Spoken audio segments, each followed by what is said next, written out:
Terima kasih.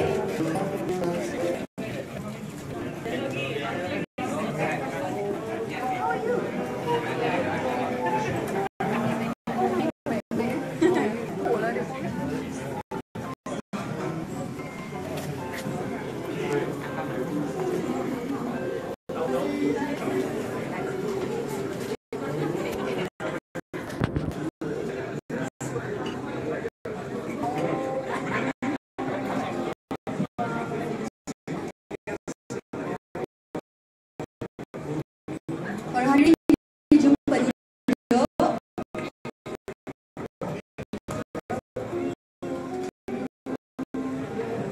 Bismillahirrahmanirrahim.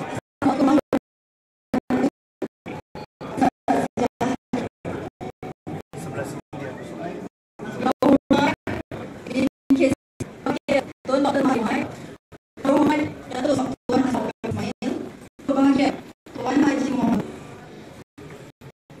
Dihormat Pemimpin Politik, rakan-rakan jalan, selamat datang ke persidangan Meja Bulat Selamatkan Malaysia. Buat pengetahuan hadirin sekalian, tanggal 8 Februari merupakan tarikh ulang tahun ke-114 kelahiran Tunku Abdul Rahman, Perdana Menteri Malaysia yang pertama. Menyedari hakikat ini, apa yang sedang berlaku di Malaysia hari ini pasti mengecewakan bapa Malaysia kerana kita sedang menuju ke arah negara yang gagal. Ini turut diakui oleh Perdana Menteri keempat, Tun Dr. Mahathir Mohamad. Langkah dan usaha yang berani serta tegas perlu dilaksanakan segera. Sokongan semua rakyat Malaysia tanpa mengira kaum, agama, gender dan wilayah amat diperlukan. Sehubungan itu, satu persidangan meja bulat yang bertemakan usaha menyelamatkan Malaysia daripada kleptokrasi global serta negara yang gagal diadakan sempena ulang tahun kelahiran Tunku Abdul Rahman bagi memperingati perjuangan Tunku untuk negara kita. Persidangan meja bulat ini diusulkan oleh Yang Berhormat Lim Kit Siang untuk menyelamatkan Malaysia dari kleptokrasi global dan terus terjerumus ke dalam kancah negara gagal. Usaha kerjasama dengan semua pihak ini dicadangkan demi untuk menyelamatkan Malaysia yang semakin parah dilanda krisis keyakinan, kemelut kepimpinan dan kegawatan ekonomi. Kit Siang berharap sejarah boleh menjadi saksi kepada peluang terakhir untuk semua pemimpin politik bersatu dan bersama-sama menentang rasuah dan penyelewengan tanpa mengira parti dan ideologi politik. Tanpa berlengah masa lagi, majlis menjemput pejuang dan ahli politik veteran Wai Lim Kit Siang untuk memberikan ucapan alu-aluan. Dipersilakan.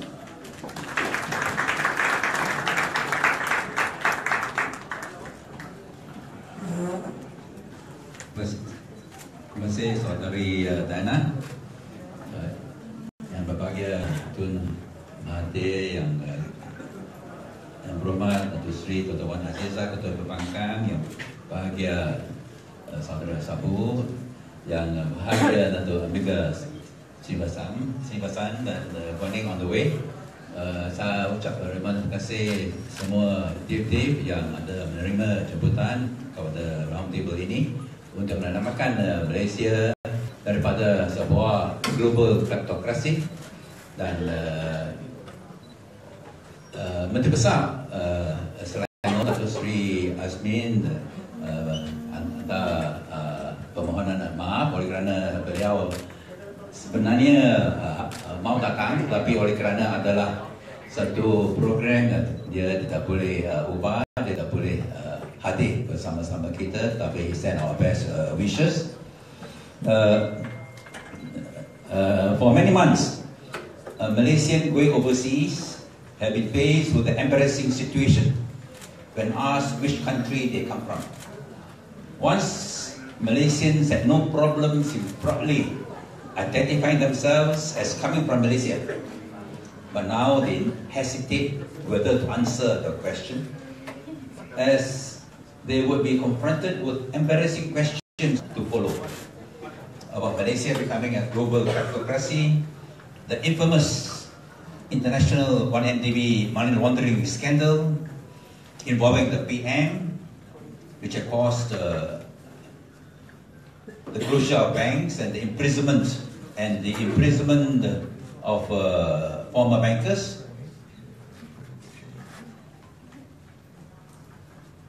And many other difficult questions.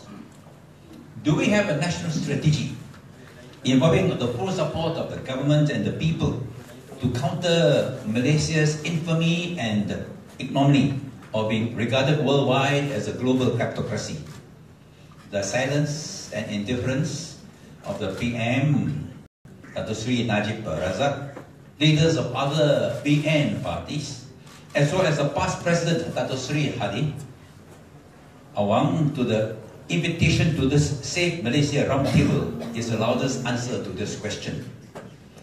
Clearly, we have not even taken the first step to save Malaysia from global kleptocracy, which is to end the first step is to end the global pretense that the international multi-billion-dollar 1MDB money laundering scandal had been resolved and ceased to be an issue. This was what the PM had promised more than a year ago. In his meeting with some 1,000 UMNO divisional leaders and selected reps of NGOs on 14th of June 2015, Najib gave an assurance that the controversies surrounding the state investment arm 1MDB will be resolved by year-end, that's end 2015. In his 2016 New Year message on 31st December 2015, he told Malaysians that his 1MDB and 2.6 billion ringgit donation twin mega scandals had been resolved and were no more issues. He cannot be more wrong. As illustrated in the first 5 weeks of this year, 2017, when the 1MDB kleptocratic scandal continued to haunt and hound Malaysians. For example, the decision by the Swiss Financial Market Supervisory Authority ordering Coutts and Company, which is owned by the Royal Bank of Scotland, to surrender 6.5 million francs or 29.1 million ringgit in illegal profits from transactions linked to 1MDB. 2. The jailing of the fourth former banker in Singapore, Fred Sturzenberg, former branch manager of Falcon Private Bank in Singapore, for crimes related to 1MDB. 3. The revelation in the Sturzenberg court case substantiating the US DOJ case that the 2.6 billion ringgit donation in Najib's personal banking account before the 13th general election in March 2013 came from 1MDB and not from any Arab prince, as claimed by Najib and UMNO leaders. 4. The stinging criticism by former US stockbroker Jordan Belfort, the man whose biography the film Wolf of Wall Street is based, calling the movie's producer Riza Aziz, Najib's stepson, and financier billionaire Joe Low as criminals. 5. For the first time in Malaysian history, the 1MDB scandal has been cited by Transparency International as the reason for Malaysia's continued fall in both ranking and score in the DICPI 2016, released 2 weeks ago. And today, whether Joe Low's Bombardier Global 5000 jet has been impounded at a hangar at Singapore's Seletar Airport. If the Najib government and Hadi's past leadership are not prepared to save Malaysia from global kleptocracy and a failed and a rogue state, then ordinary Malaysians, including UMNO and past members, must come forward to save Malaysia. This is why this Save Malaysia Roundtable has been convened. We are holding the Save Malaysia Roundtable in commemoration of the 114th birthday of Tunku Abdul Rahman, Bapa Malaysia and the first PM of Malaysia. I have no doubt that Tunku would be horrified that Malaysia has become a global kleptocracy and heading towards a failed and a rogue state. In fact, the second and third Prime Ministers, Tun Razak and Tun Hussein, will have been horrified by the trajectory of the nation under the sixth Prime Minister. I can speak from personal knowledge, as I have worked with Tunku during the last decade of his life and with Hussein during the last 5 years of his life. We have with us today Tun Dr. Mahathir, the fourth PM, and one of the two surviving former PMs, who has already made his horror loud and clear about Malaysia becoming a global kleptocracy and hurtling towards a failed and a rogue state. It is a strange experience for me in the last few days to find that what I said about the BMF and Bank Negara Forex Exchange scandals, in particular my speech in Parliament on the 11th of March 1986 on the 6,000-page, 13-volume Ahmad Nordin report on the 1BMF scandal, and my 1994 speech on the Bank Negara Forex scandal on April the 11th, 1994 have become very cherished materials by UMNO leaders, propagandists, and cyber troopers. Not to demand a corruption-free Malaysia, but to undermine and destroy attempts to save Malaysia from a global kleptocracy. I feel sad that it should take UMNO, BN leaders, and propagandists 30 years, 1.5 generation, to realize that what I said in Parliament in March 1986 deserves serious attention. And in the case of the Bank Negara Forex scandal, UMNO BN leaders need 22 years to realize that what I said in Parliament was worthy of national attention. I call for RCI in the BMF scandal and the Bank Negara Forex scandal. And I stand by every word what I said in Parliament on both these issues. But we are now faced with an even bigger scandal, the 1MDB scandal, which has made Malaysia infamous worldwide as a global kleptocracy. Yes, let's have RCIs on BMF and Bank Negara. But even more impressive and urgent, let us have an RCI on the 1MDB global kleptocracy. Let us have a mother of RCIs, which investigate not only the BMF and Bank Negara Forex scandals, but even more important, the 1MDB scandal. This mother of all RCIs should give priority to the 1MDB scandal, as we need to cleanse and purge Malaysia of the infamy and anomaly of being regarded worldwide as a global kleptocracy, so Malaysians can feel proud again as citizens of this country and break the trajectory towards a failed and rogue state. The mother of RCIs should come out with a report on the 1MDB before it proceeds with the inquiry into the BMF, Bank Negara Forex, and other scandals. If Najib is agreeable with the suggestion to establish a mother of RCIs to investigate and report first on the 1MDB scandal, and then to investigate into the BMF, Bank Negara Forex, and other scandals, I'm prepared to meet with Najib to discuss the details of this mother of all RCIs, terms of reference, composition, etc. So I welcome all of you to this roundtable, and of course it's not just 1MDB, we have other kleptocracies, but according to the program, we will start off with the Tunis presentation on the 1MDB, and after that Rafizi, not just 1MDB, and then we'll proceed the roundtable. Thank you very much. Tony. Terima kasih diucapkan kepada YB Lim Siang. Dijemput YB Tony Phua untuk memberikan pembentangan mengenai berapakah kos kerugian 1MDB kepada Malaysia.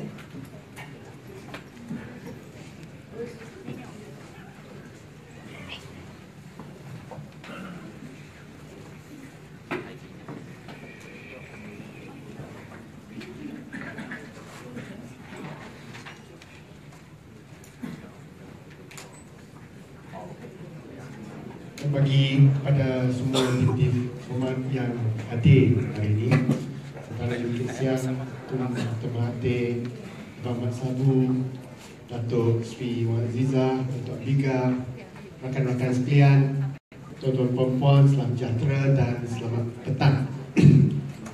Hari ini saya tak berhasrat untuk memberikan taklimat mengenai 1MDB yang panjang. Selalunya taklimat 1MDB memakan masa sekurang-kurangnya 1 jam atau 2 jam.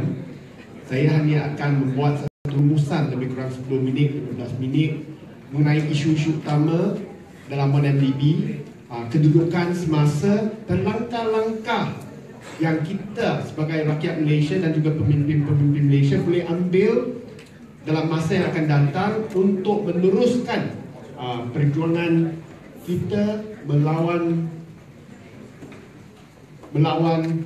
kleptokrasi 1MDB di Malaysia.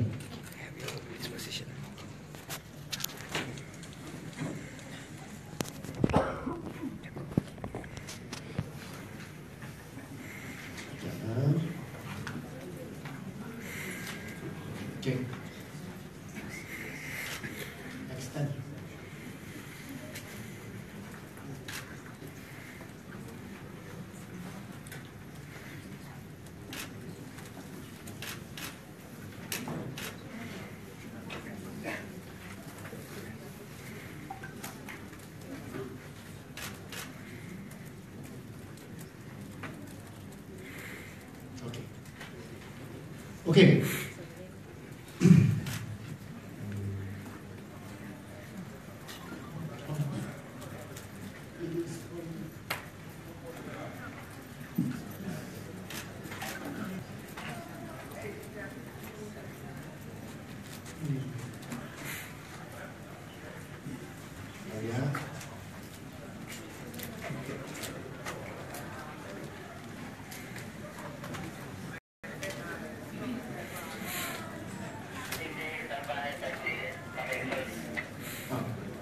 Kami menganukan ketiban Ketua Menteri Pembangunan Tim Selangkong DAP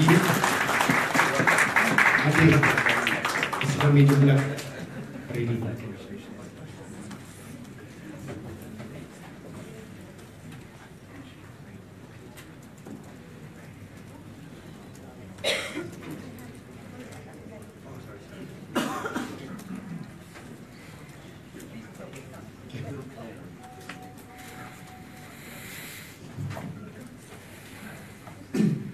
Okey. Saya rasa buat masa ini ramai masih belum tahu secara jelas apakah jumlah yang telah pun diselewengkan oleh pihak berkaitan oleh satu kleptokrasi Malaysia. Apakah jumlahnya yang diselewengkan? Dan saya maksudkan diselewengkan di sini maksudnya terus terang angkat keluar masuk poket. Yang diselewengkan kerana membuat transaksi yang meragu-ragukan, itu saya tak kira lagi. Dia beli syarikat-syarikat yang dengan harga yang terlampau mahal, saya tak kira. Dia bayar fee kepada Goldman Sachs dengan harga yang terlalu tinggi, saya tak kira. Saya hanya kira jumlah yang secara langsung diangkat dan masuk dalam kocek pihak-pihak tertentu dan wang hilang daripada 1MDB. Nombor satu, jumlah yang telah dilaburkan dalam syarikat Petro Saudi iaitu 1.83 bilion US dollar. 100% hilang. Jumlah cagaran yang diberikan kepada sebuah syarikat palsu ABA yang ditubuhkan di British Virgin Islands yang hari ini telah pun dilupuskan. Okay, jumlahnya 1.4 bilion US dollar. Wang sudah hilang. Cagaran tambahan selain daripada 1.4 bilion yang dibayar pada tahun 2012, 2014 cagaran tambahan diberikan kepada syarikat abang berjumlah lebih kurang 855 juta hilang sebab syarikat pun sudah tutup. Pelaburan sebanyak 1.56 bilion yang dibuat oleh syarikat 1MDB Global Investment iaitu anak syarikat kepada 1MDB yang ditubuhkan di luar Malaysia. Kesemua pelaburan yang dibuat sehingga hari ini tidak dapat dikesan dan boleh dianggap bahawa 1.56 bilion itu sudah lesap, hilang. Jumlahnya US dollar 5.6 bilion ataupun lebih kurang dengan exchange rate lebih kurang 4.4 hari ini 24.7 bilion. Ini adalah jumlah di mana wang secara langsung terus terang diangkat daripada akaun 1MDB dan masuk ke dalam akaun pihak yang berkaitan dengan Jolo, Riza Aziz dan juga Perdana Menteri Datuk Seri Najib Razak. So ini tidak seperti apa yang saya sebut tadi, ini tidak termasuk aktiviti dan transaksi rasmi seperti pengambilalihan syarikat penjara kuasa, fee melampau kepada Goldman Sachs, diskaun bond luar biasa dan pelaburan hartanah dan lain-lain. So ini merupakan jumlah yang telah pun dicuri dan dirompak secara langsung daripada 1MDB. Yang kedua, apakah tanggungan sebenar rakyat Malaysia? Sampai sehingga hari ini jasa agensi kerajaan Barisan Nasional masih menegaskan bahawa jumlah yang dilaporkan oleh kerajaan Malaysia hanya 1 juta saja. Yang hilang pun 1 juta saja, tak banyak, tak macam Dr. Mahathir dulu. Ini 1 juta saja kecil. Tapi apa mereka tak bagi tahu adalah kesemua hutang-hutang yang dikenakan ataupun diambil oleh 1MDB adalah dijamin oleh kerajaan. Yang pertama, jumlah 5 bilion yang dijamin pada tahun 2009, iaitu bond 30 tahun, 5 bilion ringgit. Selepas itu pinjam lagi daripada SOXO yang juga dijamin oleh kerajaan, 800 juta ringgit. Kedua-dua ini jaminan secara rasmi. So it's official federal government guarantee. Lepas tu dipinjam 3,5 bilion US dollar yang pada permukaannya dijamin oleh IPIC, tetapi selepas krisis kewangan 1MDB berlaku, sekarang ditanggung oleh MOF kepada IPIC pada tahun 2012 dan ditanggung oleh MOF pada tahun 2015. Tambah lagi 3 bilion bond yang dikeluarkan pada tahun 2013, di mana satu surat sokongan tersembunyi yang kita sudah tahu sekarang dikeluarkan oleh Menteri Kewangan Datuk Seri Najib Razak untuk mengeluarkan bond ini, dan surat sokongan ini bersifat jaminan. So it is also a guarantee, except it didn't have to go through the federal government cabinet approval.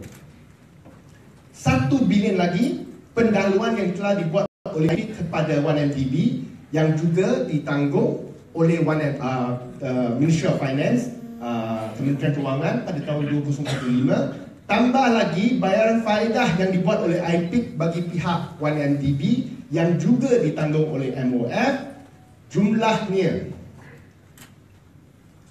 lebih kurang 40 bilion ringgit. Kesemua ini masih belum dijelaskan dan diselesaikan oleh kerajaan, oleh 1MDB. Oleh sebab itu kesemua jumlah ini masih kena ditanggung oleh rakyat Malaysia pada masa yang akan datang. So all this debt were guaranteed, have now been guaranteed by the government of Malaysia, and this is the amount of debt that Malaysians will have to bear in time to come to cover for the losses and the money stolen from 1MDB. Okay, pinjaman-pinjaman ini tidak mengambil kira pinjaman-pinjaman yang tidak dijamin secara rasmi oleh kerajaan Malaysia.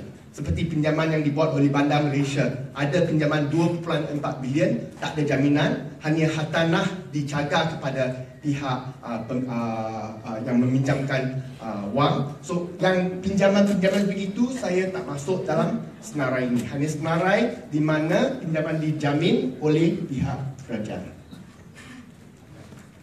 So macam mana nak tutup lubang 1MDB? This is Najib's biggest headache. Now the information is all out. Semua maklumat sudah keluar, semua orang tahu wang masuk dalam akaun peribadi beliau. Okay. Tapi bagi dia dalam UMNO, asalkan dia boleh tunjukkan masalah 1MDB sudah selesai, lubang sudah ditutup, dia yakin dia akan kekal terus jadi Perdana Menteri, tak ada masalah, dan terus menerima sokongan yang kuat daripada akar umbi UMNO. So dia cari projek baru, East Coast Railing. Many would have heard of this project. Okay, kos projek baru ini, East Coast Railing, telah pun diberikan oleh perunding kerajaan. So the government's own consultant came up with a valuation of 30 billion ringgit, 30 billion ringgit. Tapi kontrak ditawar kepada syarikat China, China Communications and Construction Company, dengan nilai 55 billion ringgit. No tender, no negotiations, awarded to CCCC. Okay, C4 also. So what to do with the balance? Apa yang dibuat dengan lebihan? Lebihan akan diagihkan secara sunyi atau secara sulit untuk membayar hutang MDB, terutamanya kepada IPIC, syarikat IPIC. Okay? Macam mana kita nak biayai 55 bilion ini? Kerajaan sekarang tak ada duit. Senang saja, dapatkan pinjaman lagi daripada Bank X China 30 tahun. 6 tahun yang pertama tak payah bayar balik. Maksudnya apa? Untuk menutup lubang 1MDB, anak cucu kita kena bayar hutang dalam 30 tahun yang akan datang. Okay? Dengan pinjaman yang dibuat dengan negara China. Okay? Now, what are the pressures? So kita tahu situasi sekarang, kedudukan kita faham sekarang. Okay? Apakah tekanan yang dihadapi oleh Najib dan 1MDB hari ini? So kita kena faham apa tekanan yang mereka hadapi, baru kita tahu macam mana tekan lagi. Okay? Tekanan nombor 1, kes arbitration antara IPIC dengan 1MDB. IPIC kata kita kena tipu, pulangkan wang sebanyak 6.5 bilion US dollar kepada kami. So this is arbitration case that's ongoing in London. Rumours has it that 1MDB has lost, but we have not received any official notice or confirmation of that.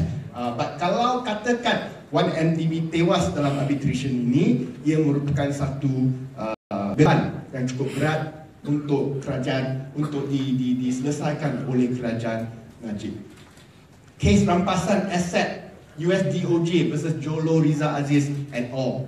Okay? Jolo Riza Aziz, all the other assets that overseas have been frozen. So they got no money to move around, no money to be used to cover up holes that are out there today. Okay? Kes pengubahan wang haram, money laundering case di Singapura.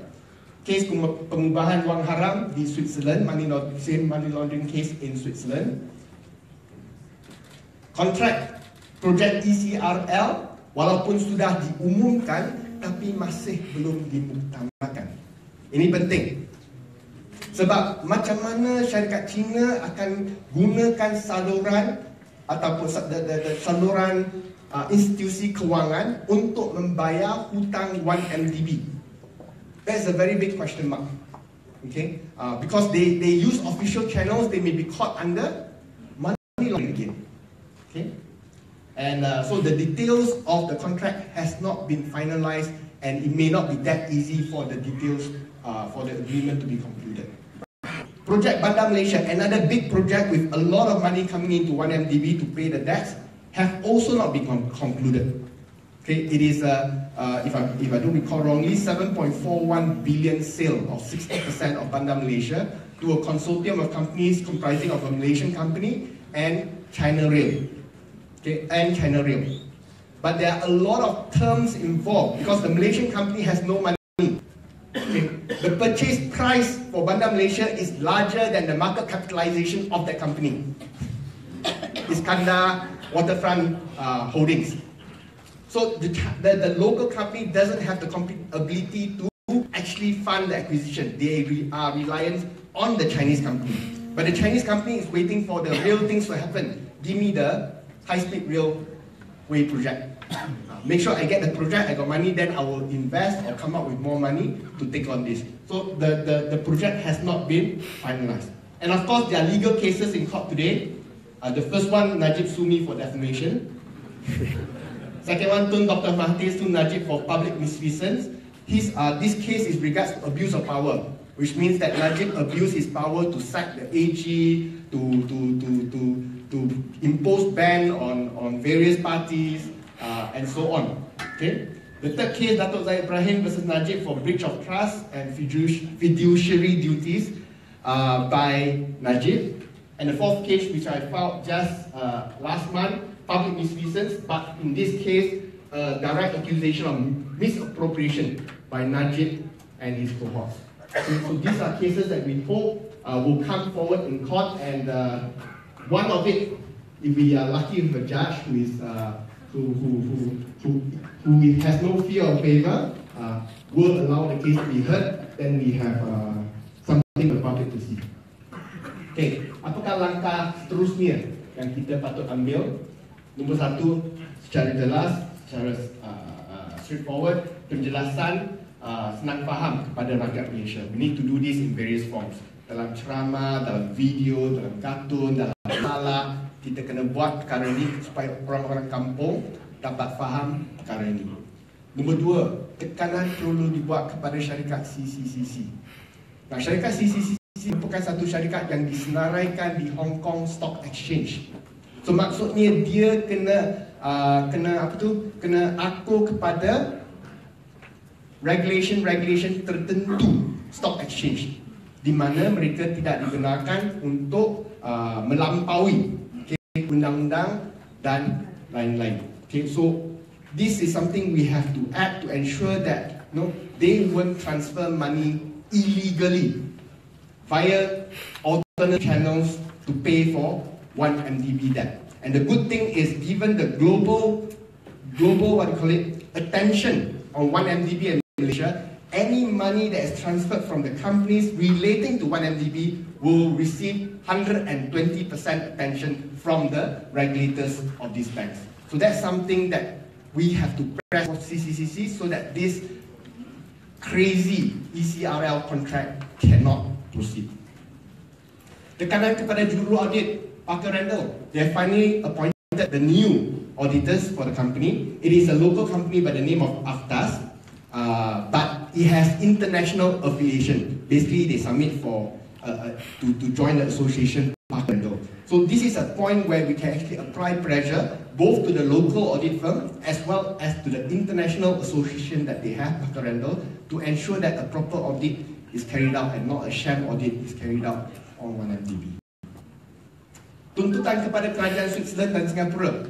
What tuntutan do we want to do? What claims do we have? They have frozen hundreds of millions of US dollars of 1MDB money in Switzerland and in Singapore. Nobody knows what they are doing with this money yet. We should be filing a claim in Switzerland for this money to be returned, to be used for the benefit of Malaysia, not to be returned to the Malaysian government, but to be returned or to be put in a trust for the benefits of Malaysians, which is the intent of the US DOJ case. But it's not specified in Singapore, it's not specified in Switzerland, which means that if we don't claim it, the Switzerland government and the Singapore government will take it for their own use. They are funding Switzerland and Singapore, irony. So this is something that we should do. And additional legal cases we should take up. I think there's a lot more cases we can do, but we have a lack or shortage of lawyers to perhaps come up with the necessary papers. It's actually quite a lot of work to come up with any suit against the respective parties. It could be a conspiracy to defraud, sue Jolo, sue Riza Aziz, sue Najib, and so on. It could be misfeasance by the public auditors, never do your audit properly. That's why we thought that nothing was wrong in the company. Or sue the AG for not taking action even after all these materials have been surfaced. Or sue the directors of 1MDB. The PCA report clearly stated that the directors failed to perform their duties. Okay? So sue the board of directors for failure to perform fiduciary duties. These are things that we can think about, and I think these are areas that we should work on to keep the issue of 1MDB alive, because it is the most horrendous case of kleptocracy that not only we have ever seen in Malaysia, but perhaps in the world. Thank you.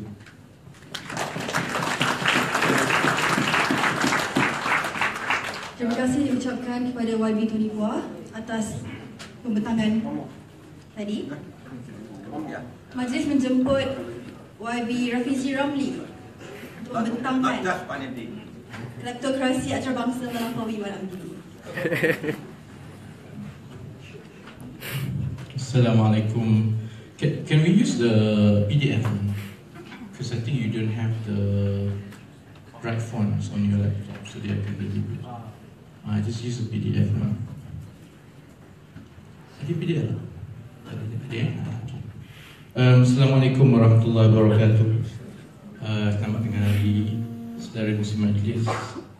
Yang berhormat saudara Siang, tuan rumah pada hari ini. Meja tak bulat tapi empat segi. Yang amat berbahagia Tuan Dr. Mahathir mantan Perdana Menteri, yang berhormat Datuk Seri Dr. Wan Azizah, Ketua Pembangkang, Presiden Keadilan, yang amat berhormat Saudara Lim Guan Eng, Ketua Menteri Pulau Pinang, yang saya kasih yang berbahagia Saudara Tuan Muhammad Sabu, Presiden Amanah, sahabat-sahabat, saudara-saudari sekalian. Saya sebenarnya diminta untuk menunjukkan semua skandal yang lain, tapi semua skandal yang lain terlalu banyak. Jadi saya hanya tumpu kepada beberapa yang mungkin dalam pecutan kita yang terakhir sebelum pilihan raya ini, iaitu untuk memfokuskan skandal bukan semata-mata skandal, tetapi juga bagaimana institusi-institusi yang 30, 40, 50 tahun dahulu ditubuhkan supaya ada dapat membantu terutamanya rakyat bumi putra Melayu. Sekarang yang ini pun telah rosak dan ini akan ada kesan yang besar, bukan saja soal undi tetapi soal membina kembali negara dan bangsa selepas kita berjaya memecat Datuk Seri Najib nanti. Baik, tunggu sekejap saja. I think kalau tak yeah. Can we go to the first page? Okay. Saya memilih untuk ini beza di antara DAP dan juga parti-parti lain. DAP walaupun dia anti Melayu, dia bercakap bahasa Melayu dan dia letak presentation bahasa Melayu. Saya letak bahasa Inggeris. Saya lupa. Bila saya tengok Tony kan saya bahasa Melayu. Jadi tak, saya cuba cakap bahasa Melayu. Saya nak tumpukan kepada soal empat institusi. Banyak lagi sebenarnya, tapi yang sekarang ni yang kita sedang bertempur empat. Kerana Tun dulu pernah menulis Malay Dilemmas, sekarang kita ada yang latest punya. Saya update sedikit latest Malay Dilemmas. We can go to the next one. Sekarang ini isu yang saya ingat yang banyak dapat tumpuan dan mungkin ada kesan yang besar. Beza di antara 1MDB dengan skandal-skandal yang lain yang melibatkan institusi yang ditubuhkan untuk menjaga kebajikan Melayu Islam ialah walaupun kesan M1MDB itu begitu besar dan jumlahnya banyak, tetapi Datuk Seri Najib mungkin ada kepakaran untuk memastikan bahawa dia kurang difahami di bawah. Pengalaman kita selama lebih 4-5 tahun membawa isu ini di bawah, Tony dengan angka-angka dia, saya selalunya kalau masuk kampung terpaksa menceritakan panjang lebar bagaimana kesan 1MDB itu akan sampai kepada rakyat. Sebab itu saman saya lagi banyak daripada saman Tony buat. Bezanya, institusi-institusi ini kesannya itu dirasakan terus oleh pengundi yang mungkin sangat penting apabila kita cakap dalam perspektif menyelamatkan negara dan bangsa daripada kerosakan yang dibuat oleh Datuk Seri Najib, iaitu pengundi Melayu. Selama berpuluh-puluh tahun yang menjadi isu ialah bagaimana memenangi undi Melayu, sehingga sekarang masih lagi belum selesai bertukar-tukar tembak-menembak, ialah bagaimana memenangi undi Melayu. Sebab itu saya nak ambil kesempatan pada hari ini, tak lama, mungkin dalam 7-8 slide saja, untuk kita mengimbas kembali dan menginsafi bahawa banyak benda yang mungkin kita lakukan sebelum ini menyebabkan pengundi Melayu ataupun masyarakat Melayu mengekalkan UMNO Warisan Nasional.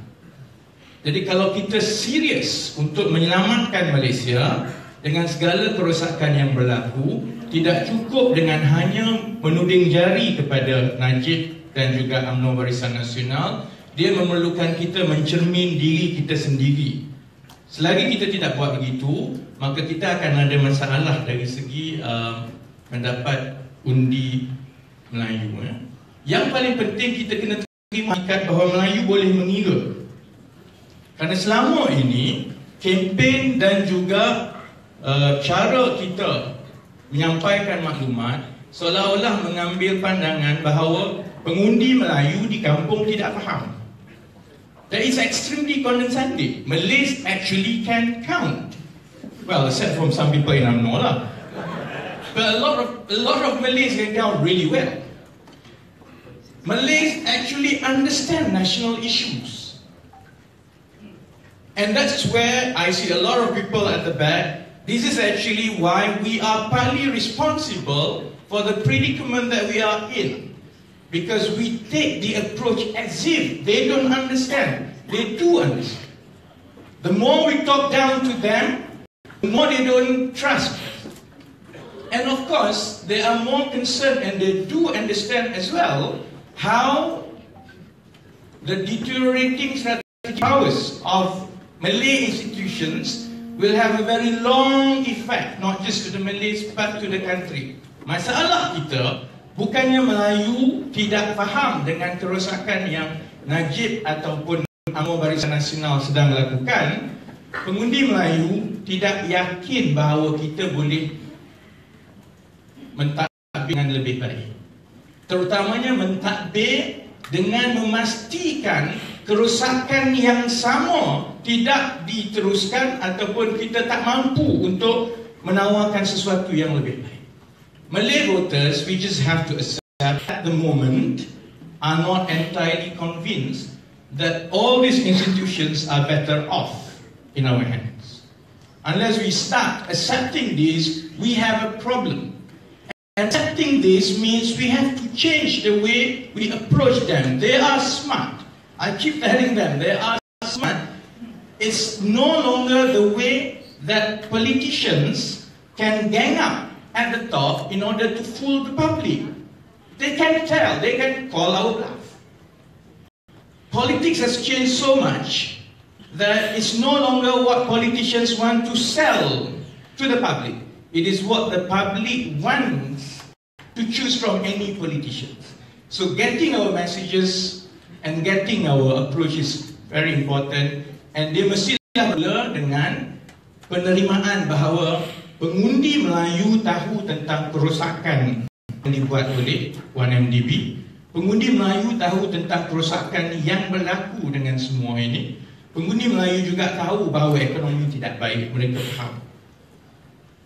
Sebab itu saya tumpukan lebih kurang 3-4 tahun kebelakangan ini hanya dengan memberi fokus lebih kepada institusi-institusi Melayu.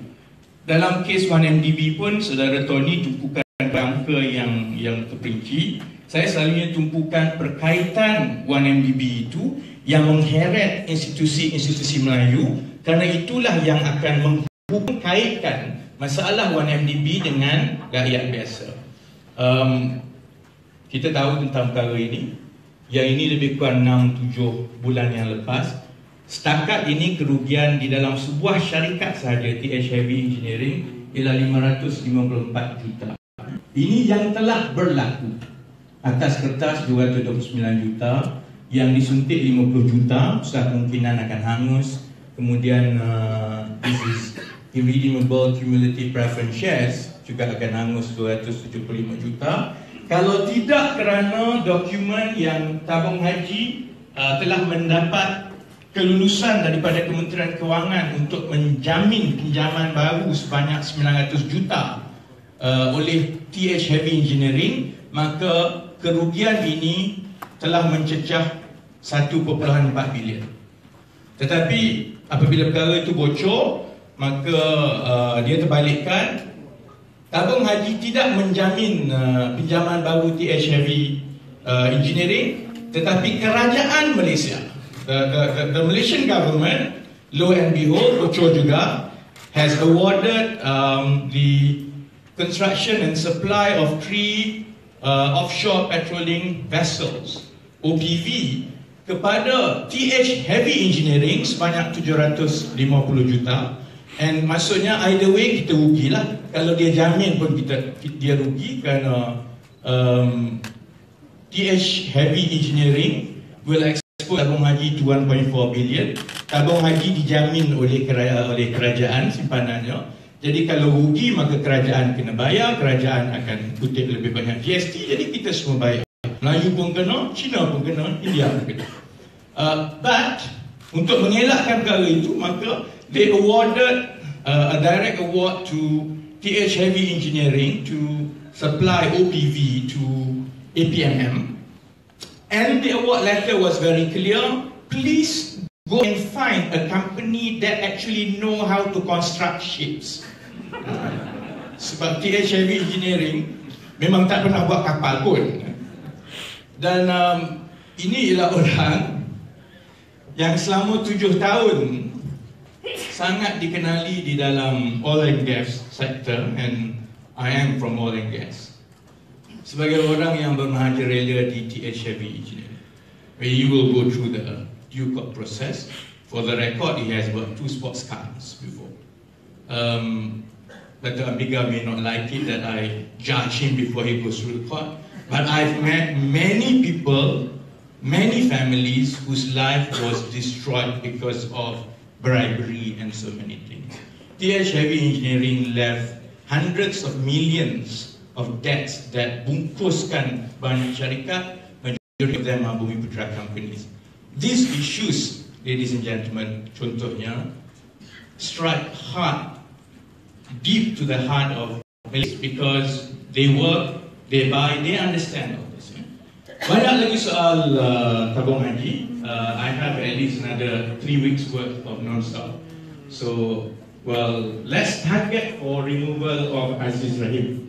We managed to remove the CEO last year. I think if we can consider dan minta Tun tambah sikit garam gula dan insyaAllah ahli parlimen balik. Ada orang komen, saya letakkan kenyataan mengenai dividen terkini. Tabung Haji announced its latest distribution of keuntungan that was the lowest. But what needs to be done is to see the performance of its returns on the total deposit that Tabung Haji handles on behalf of the depositors. Tabung Haji currently manages about 64 billion ringgit of depositors, and it only managed to give a return of 3.8%. So I wrote there, it is as good as letak dalam fixed deposit lah. Might as well just put the whole money in fixed deposit, because Tabung Haji spend an estimated about 900 million a year. So if you were to give a return of 3.8%, tak payahlah belanja 900 million a year to pay for CEO, double CEO, triple CEO, chairman, deputy chairman, board member, semua ambil duit itu letak saja di dalam fixed deposit. Kemudian ada seorang yang tulis komen, dia kata, selagi chairman Tabung Haji Aziz balik, masalah ini berlaku. Dia sekarang ini berada di atas kapal ke Rohingya untuk menghantar makanan. Kami doakan supaya dia duduk di situ, jangan balik. Dia dah memang sesuai dan orang takkan, orang ingat memang dia datang daripada situ pun. Of course, the current one is also the biggest one is Felda. I don't know whether Tony has got to it first, but we are trying to confirm that Indonesian authority has actually approved the sale. That's what I heard. And apparently the condition is that Felda will not have a management control. It's actually stipulated in the approval. I have not seen the black and white, that's what I heard from Jakarta. Please don't report it yet, otherwise I go to court again tomorrow. But that is known. That was reported by Bloomberg, by Reuters as early as 4 or 5 months ago. That in spite of having 37%, which is the largest shareholding in Eagle High Plantations, Felda will not have management control of Eagle High Plantations. Yang terbaru juga sudah tentu, saya harap semua sudah dengar cerita bagaimana Felda habis lebih kurang 150 juta dalam 2 tahun saja, tak ada buat apa, dan di antara perbelanjaan besarnya ialah termasuklah menanggung anak kepada timbalan ketua pengarah Felda untuk duduk bekerja, ada kondominium dan lain-lain di Australia. I don't have to go all through this one by one because, well, we know about Mara. Sekarang dua-dua ada masalah. Itu kawan baik Tuan Mahathir. Dia sekarang cukup kuat minta supaya ada RCI untuk siasat. Balik semua yang kerajaan UMNO buat balik. Saya tak faham sekarang UMNO. Tapi ini kira-kira yang cukup mudah. If anything, walaupun dibuat selepas masa sebelum Anwar Musa, tetapi dia juga melawat bangunan-bangunan yang dibeli ni. Tengok contohnya, Trash Cross Limited milik orang kuat UMNO, dia beli 2 asrama pelajar di Melbourne, harga 40-46 juta Australian dollar. Kemudian Trash Cross ini milik orang kuat UMNO, jual terus kepada MARA. Padahal MARA boleh je, dia pergi beli terus, tapi dia mesti beli daripada orang tengah. Yang hebatnya, bukan sahaja dengan membeli syarikat dapat asrama itu, dia dibeli pada harga yang cukup tinggi, beli syarikat 64.4 juta Australian dollar, dan hutang bank yang diambil oleh Trash Cross untuk membeli bangunan asrama itu mula-mula pun kena tanggung juga oleh MARA. Cerdik semua MARA ini. Jadi sebab itu, maka dia bayar 2 kali ganda. Sebab itu saya tanya soalan, berapakah kerugian yang ditanggung MARA? Itu baru 2 bangunan, ada 2 lagi bangunan. Sebab itu, daripada 2 bangunan ini, MARA rugi lebih kurang 200 juta. Dan sama juga kita ada berbulan-bulan dari segi segala masalah di dalam MARA yang Najib baru saja umumkan akan dikoperatkan. Ramai yang tidak tahu, MARA sekarang sudah bertukar ke arah menjadi bank. Sebab itu ada satu syarikat baru. Kalau dulu dia bahagian beasiswa MARA, bahagian pinjaman dan beasiswa MARA, sekarang dia dah bertukar menjadi sebuah semi bank yang akan menjadi bank, dipanggil Rural Capital Berhad. Bersiap sedialah untuk kita bail out satu lagi bank 5-6 tahun akan datang kalau kita tak buang Datuk Seri Najib. We've heard, I've gone down up and down courts dengan LTAT. Cuma yang ini yang cukup menarik, yang walaupun saya kekurangan masa, saya nak baca juga. Because this is not from politicians, this is from ex-soldier. Dari tahun 2015 sampai sekarang, saya masih lagi tidak dapat duit LTAT saya. Bila saya, COL tu call ya, bukan call. Bila saya call, buka ini unit gaji Angkatan Tentera, dia orang tak angkat pun. Bla bla bla bla, kenapa harus sekat duit saya berkhidmat lama, saya tak pernah langgar peraturan. Saya berkhidmat, tetapi kenapa ini saya dapat? Saya ada anak bini, sekarang kerja saya tak stabil, saya duduk rumah mertua saya, kerja setakat menoreh, berapa saja saya tolong anda. This is normal. All you need to do is to go to LTAT punya Facebook. Ada macam-macam askar maki dia orang kat situ. The reason why all this is important, and this is the final answer, is this. We can't pass through Putrajaya, we can't get rid of Datuk Seri Najib and everything that he represents unless we convince the Malays generally that we are better off, not just Malays but the whole country, to get rid of Najib. And the problem goes back. Despite all that, 40% of Malay respondents will still vote for me. And that's, we dialed 8.4 million in January voters, 104,000 respondents replied, and I think the number is telling. If anyone can dial more people, by all means. But as far as I'm concerned, the split in the Malays is very real. But despite all that had happened, all the sufferings, 40% of Malay respondents will still vote for me. And this is the retrospection dan juga mencermin diri yang saya nak sebut secara pendek. Masalah kita, baik sebagai pembangkang, baik sebagai aktivis, baik sebagai NGOs, baik sebagai orang bandar, baik sebagai orang yang berpengetahuan, kita tidak memahami dan menjiwai bahawa pengundi Melayu memerlukan lebih daripada bercakap. Mengulangi isu berkali-kali dan menyebut sesuatu yang mereka sudah tahu dan mereka tahu bahawa benda itu rugi tidak cukup. Parroting the same issues is not enough. Telling people that Najib is going to bring us down is not enough because they know. Unfortunately, they don't think that we can do a better job. Dan kenapa ada masalah credibility itu ialah mereka merasakan sehingga sekarang kita belum lagi dapat mengemukakan satu rangka penyelesaian yang bukan sahaja ada kredibel dari segi angka, dari segi boleh dibuat, tetapi yang jujur. We have to be honest, and that honesty, I can't speak for the Chinese, I can't speak for the Indians, but I spent a lot of time in the last 4 years, starting with the Wu, one after another, actually sitting down with the Malays in kampungs and really understanding why they would still vote for the end.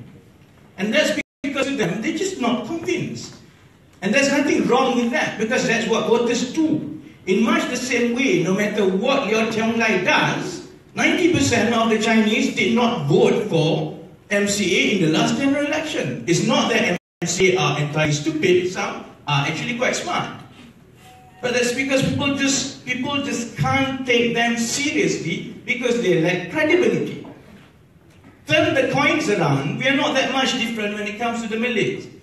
And that's why we have this problem. Dan saya ingat YB Kid pada hari ini memanggil, dan selepas ini banyak lagi dan semua yang telah berlaku sebelum ini, kita kena cermin diri bahawa selepas ini kita mesti memikirkan bagaimana kita dapat dinilai sebagai satu gabungan politik, NGO, aktivis yang sebenarnya jujur dan benar-benar mahu membantu, bukannya bersifat mengambil peluang atau opportunistic hanya sampai ke Putrajaya. I know it's easier said than done, but that's mind, that's emotion.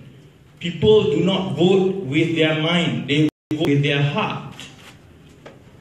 And we've won every argument when it comes to intellect. After all, we only have to face Ahmad Maslan at the other end, so it's not that difficult. But we have a problem when it comes to winning the heart.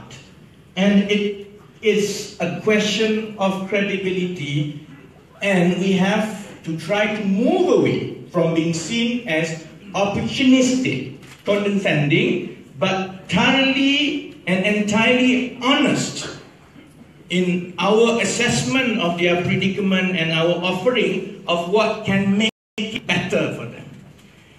And my diagnosis of why we lack this credibility is, I think for the last many years, decades maybe, we have been out of touch with these people to the point of being condescending.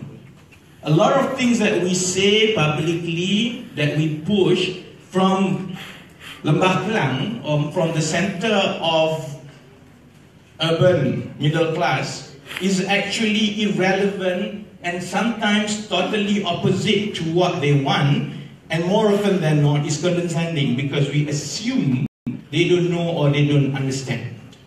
And it's like this is a feedback mechanism. It makes our credibility goes down regardless of how bad the end is.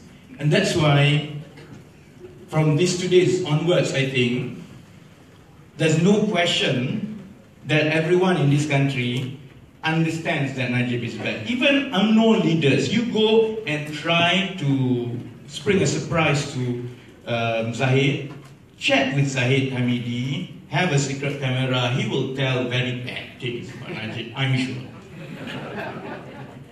Even unknown leaders know Najib is bad. We just need to convince enough that we can do a better job.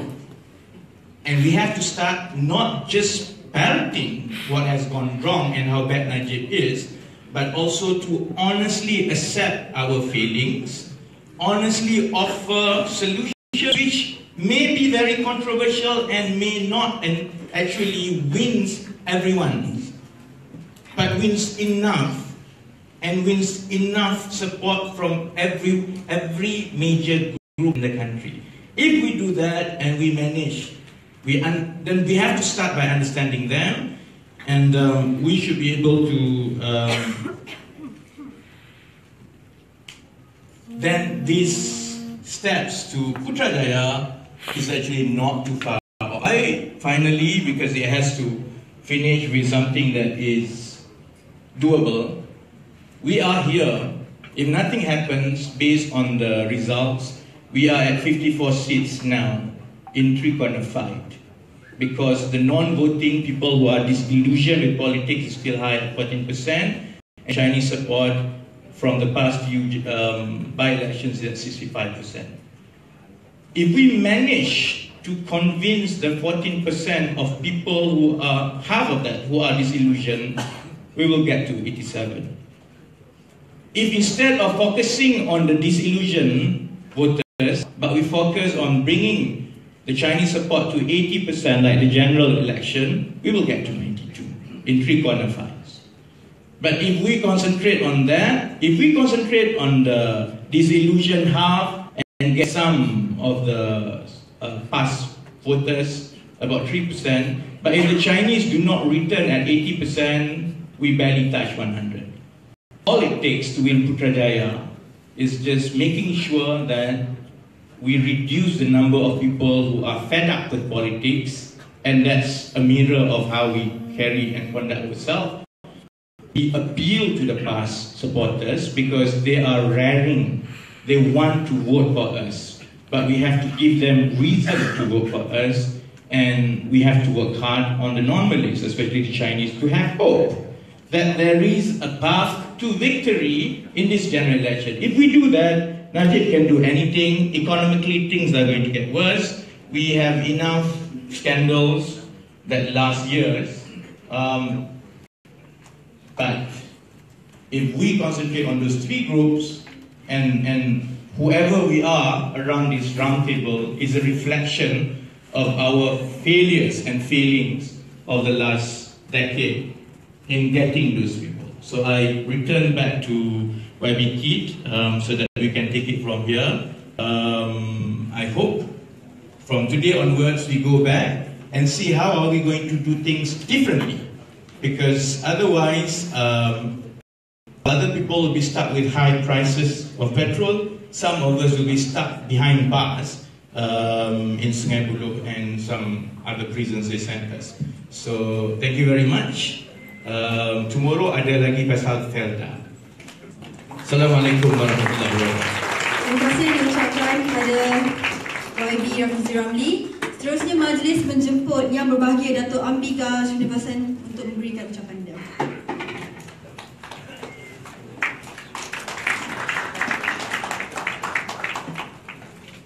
Terima kasih, saudara-saudari, salam sejahtera. Thank you to Tony and Rafizi for that brief summary of the trouble we are in this country. Speaking as an NGO, what I would say is that for me, what we should be concentrating on is the next general elections. That's where we need to bring the change. And that's where it's going to happen. That's where it's going to count. And I think our focus must be on ensuring that we get free and fair elections as far as we can manage. We know we're up against a huge wall. Some of us are trying to break that wall down in court, etc. We're trying to do what we can, but it needs everyone to be engaged in the electoral process. Don't forget, elections, the cheating at elections doesn't happen on election day. It has been happening since the day after the last general elections. So that's what we're up against. So we need to be vigilant. Political parties must train Pacha agents. We must have people on the ground on that day to minimize cheating. Now, to me, that's where we can bring change. And that's where we must bring change in these next elections. It is critical to save Malaysia, to make a difference in the next general elections. That's where it's going to count. Now, for that, actually, I may sound like a broken record, but we need the opposition to rise to the occasion. I believe they will. But we need to see it now. And we need to know that we have an alternative government. I know we can do it, but a lot of people out there are not convinced. And I suppose it's taking up from what Rafizi said just now as well. Some people are just not convinced enough about the ability of the opposition to take over Putrajaya. So that is something that must be at the forefront of what the opposition wants to do. It's a pity that no one from UMNO, from government, etc. are here to discuss with us how they think Malaysia should be seen. But that's to be expected. Now, what I would say is this, that we should have a plan, the opposition should have a plan of how we're going to bring back some of this money that has fled out of the country. Talking about the problem over and over again is one thing. We've heard some solutions, that's very good. But we need to tell the people that we can actually recover some of this money, and it can be done. There are ways of doing it. We can look at amnesty programs. There are a lot of things that can be done, and that must be on the table for the people to know that you are thinking every minute about how we can save Malaysia and how we can actually do something if you're in government. So for me, that is very important. And I think for that, you see, my fear is that when you have these open quarrels with other parties, it's a problem for me. Because at the end of the day, if you're a government, you must be a government for all, including UMNO members, including past members, everyone. You need to show you can be that. But if you are consistently quarreling, quarrel with the leaders by all means, but don't quarrel with the members. Because they too are suffering. And if that message goes across, and I think Rafizi, you put it just now, they are waiting to vote, but they're not going to vote for you if you keep on hammering at them as a whole. So maybe the language should change, because my concern is that's what happened in the United States. They took for granted, they were laughing and talking down to the Russell, and then see what happens. So don't take anyone for granted. That's my suggestion. And of course, the other thing I would say is the issue of poverty. Deal with the issue of poverty up front. You're dealing with the scandals, etc., and how it affects people. Yes, poverty is a huge issue. And I'm sorry not to see Dr. Jayakumar here, because if I were going to set up a panel on dealing with poverty in this country, I would put him in charge. He has written so much about poverty amongst all races in this country and what we should be looking at. So I would attack that, because that's really going down to the grassroots. That's not about politics. That's not about winning elections. That's about caring. And that's what I think we need to show. There are things we can do. Now, as far as the 1MDB and so on, I have a suggestion that perhaps if no one is going to look into it, I know PAC has already done that, but perhaps we could set up a people tribunal, like what we did for the elections. But all that will take time. Huh? All that will take time. We may not have time, because for me, top priority is elections. Top priority is elections. It can happen in months. It can happen, well, it will definitely happen next year. So for me, we only have months to prepare. And that's not a long time at all. So we need to be election ready. The parties need to be election ready.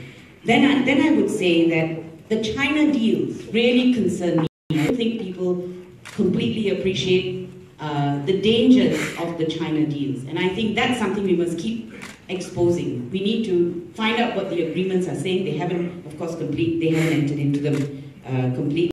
But that is something we must keep our eye on. So at the end of the day, what I will say is, yes, I think, Tony, your idea about filing suits is fantastic. We need to set up a group of lawyers, because the same lawyers are doing the work over and over again. We really need to spread our net. That's something I can try and help. We get more lawyers on board. I too think the courts are the best place to take our grievances, whatever grievances we may have. Even if we lose, let the evidence come out. That's to me critical. So I think we should try and do something about that, and I will talk to a few lawyers about that. Now, I mean, I also think that we must consider, I'm going to say this openly, we must consider, and I would invite the opposition, whoever's here, to consider a motion of no confidence. I know you've tried to do it before, but from all that you have said, we have enough grounds to move a motion of confidence against this Prime Minister. And I think you should at least try. It may not get through, it doesn't matter. We have to get through a lot of things. You see, look at the cases that were filed in court. You always file thinking, oh, we're going to lose. But we have won a number of cases. And that's real progress. So whatever it is, as parliamentarians, just use whatever tools are there. A motion of no confidence is one of the tools. So that would be a suggestion. In my view, you've got enough grounds. You have to consider it and see if you have enough grounds. So with that, that's all I have to say. Thank you very much for inviting me, YB Lim Kit Siang. Thank you all very much. Terima kasih diucapkan kepada Datuk Amina. Sesi seterusnya, sesi terbuka untuk pemimpin Pertubuhan Bukan Kerajaan dan juga pemimpin politik yang berada di sidang meja bulat. Dipersilakan. Sesi terbuka. 3 minit seorang ya. Manas?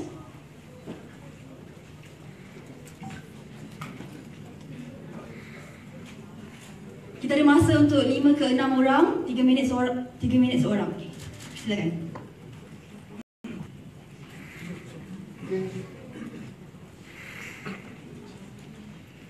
Ya, bismillahirrahmanirrahim. Assalamualaikum warahmatullahi wabarakatuh. Salam sejahtera. 3 minit yang diberikan cukup pendek, jadi saya cuba percepatkan. Bagi saya semua orang, bukan saja parti politik tapi juga NGO yang fikir tentang perkara ini, kita tahu bagaimana untuk menang pilihan raya. Semua orang tahu kan? Tetapi masalah dia adalah sama ada seperti mana yang disebut oleh saudara Rafizi tadi, boleh ditunjukkan pada rakyat satu alternatif yang betul-betul baik. Itu dia punya. Kita tahu strategi yang lain tumpukan kepada ini marginal seats dan sebagainya, itu kita tahu benda itu. Tapi semua hujah-hujah yang akan digunakan tak menjadi jikalau misalnya pembangkang tidak dilihat sebagai satu alternatif yang berkemampuan. Dan untuk itu dia mesti menjadi government in waiting. Sampai sekarang pun kita tidak ada yang disepakati siapa yang akan memimpin. Itu adalah satu perkara yang amat negatif.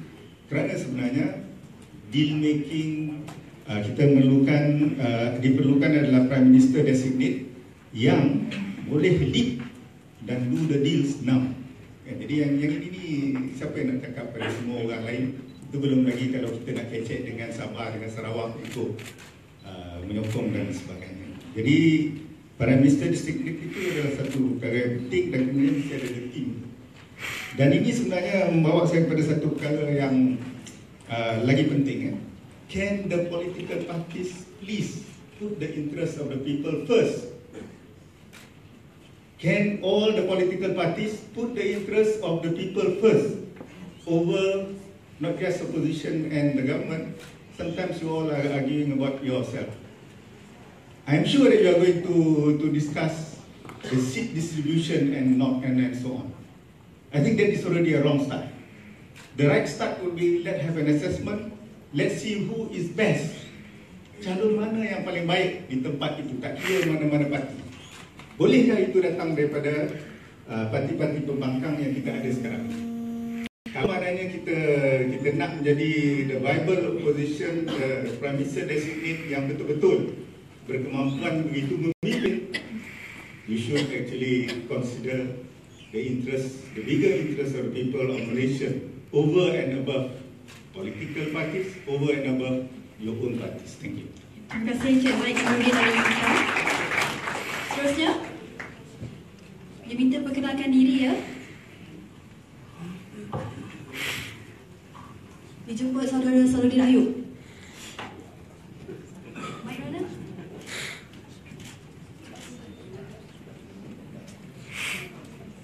Assalamualaikum warahmatullahi wabarakatuh. I'm forced to. Terima kasih di atas kerja kuat beberapa tokoh kita, ditemukan oleh Tony Paul dan juga Wadi Abdul. Di hadapan pimpinan dan NGO ini, saya dilatih untuk bercakap secara praktikal. Kita tak banyak masa. Kita we are at the 11th hours. Kita tak punya time running fast, jadi kita harus prioritize apa yang perlu kita buat pada hari ini.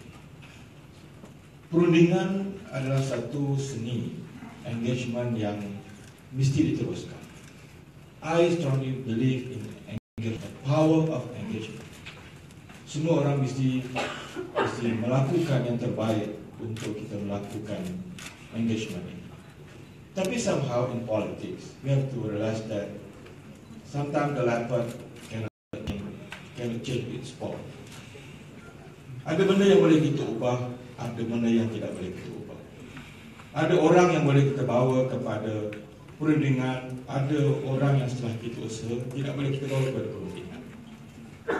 Saya sangat mendukung cita-cita satu lawan satu. Ini mesti berlaku. Ini mesti kita jadikan usaha terbaik kita. Dan amanah Saudara Mak Sabu dan saya selalu memperingatkan kawan-kawan, jangan amanah menjadi parti yang menjadi spoiler pada ini semua. Kami mau memberikan tenaga terbaik kami. Kami akan menjadikan meja perundingan adalah satu tempat yang paling baik untuk kita menjadikan satu. Tetapi sebagai orang politik juga, kita harus tahu di mana batas kita. The sky is too high. Kadang-kadang kita nak capai. Sebab itu kita mesti praktikal. Sekiranya bila raya bulan 5 atau bulan 10, so sekarang adalah masa untuk menentukan kekuatan kita. Sebab itu di mana kita harus ada kedudukan, kita boleh praktikkan state driven strategy. Di mana negeri yang telah boleh menjadikan contoh, saya yakin di Johor, Pakatan Harapan nombor 1 terbaik. Di Kedah, kita telah nampak kemunculan dan gelombang yang kita sudah nampak kemenangan. Pulau Pinang mungkin tidak ada masalah. Selangor hanya perlu diperkukuhkan. Oleh itu, rakyat hari ini melihat dari segi visible-nya adalah amanah, PKR, Bersatu dan DAP. Jadi kita harus bina fikiran rakyat. 4 parti inilah yang sekarang ini sedang memandu dan memacu ke arah kita mengambil Putrajaya. Kalau pasal datang kemudian, kita welcome. Kita bukan bermusuh. Kita bukan nak menyampaikan dendam kita pada siapa-siapa, tidak. Yang penting rakyat mesti dihadapkan, negara mesti dihadapkan. So semua parti welcome on board. Nak tinggal, nak masuk. Terima kasih Saudara Zunayo. Jemput Saudari Cynthia Gabriel dari C4. Terima kasih. Nama saya Cynthia dari Center to Combat Corruption and Cronyism. Terima kasih kepada YB Lipikin Siang kerana membuat inisiatif ini. So, sebelum datang, ada ramai kawan yang bincang juga, tanya, is this going to be any different from the previous conversations that we've had? Or are we just going to go home with some media statement saying that, yes, we tried to have a conversation but nothing came out of it? So, just to congratulate people like YB Tony Pua, who are consistent about talking about the grand corruption, and all the other panelists in front that are talking consistently, even though the space is closing, the space is shrinking, and we know that the situation is getting more difficult. But I just wanted to affirm what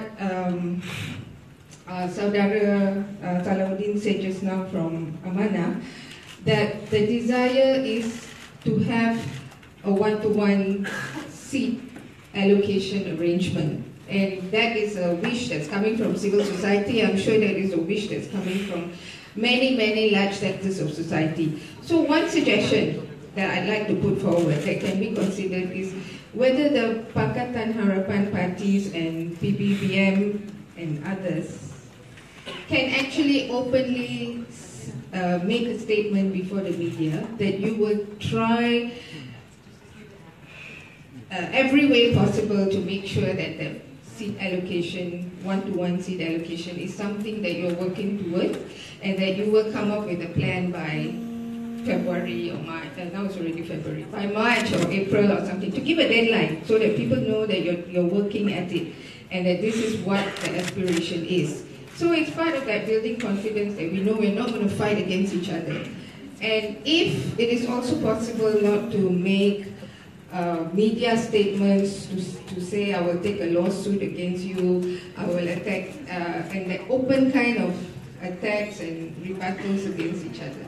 I know this sounds like we are preaching from the civil society side, but it's such a big pinch and a big ouch every time we read that something like that happens, because it just shows that the disunity is so much at work rather than the work towards unity. So we all want change, but we just don't know how to get there. But I think these are the two things that can actually start building some traction in terms of how to win public confidence, that the opposition is actually meeting, talking, and ready to tell the rakyat that within a month and a half or within 4 weeks, we can actually come up with a seat allocation plan.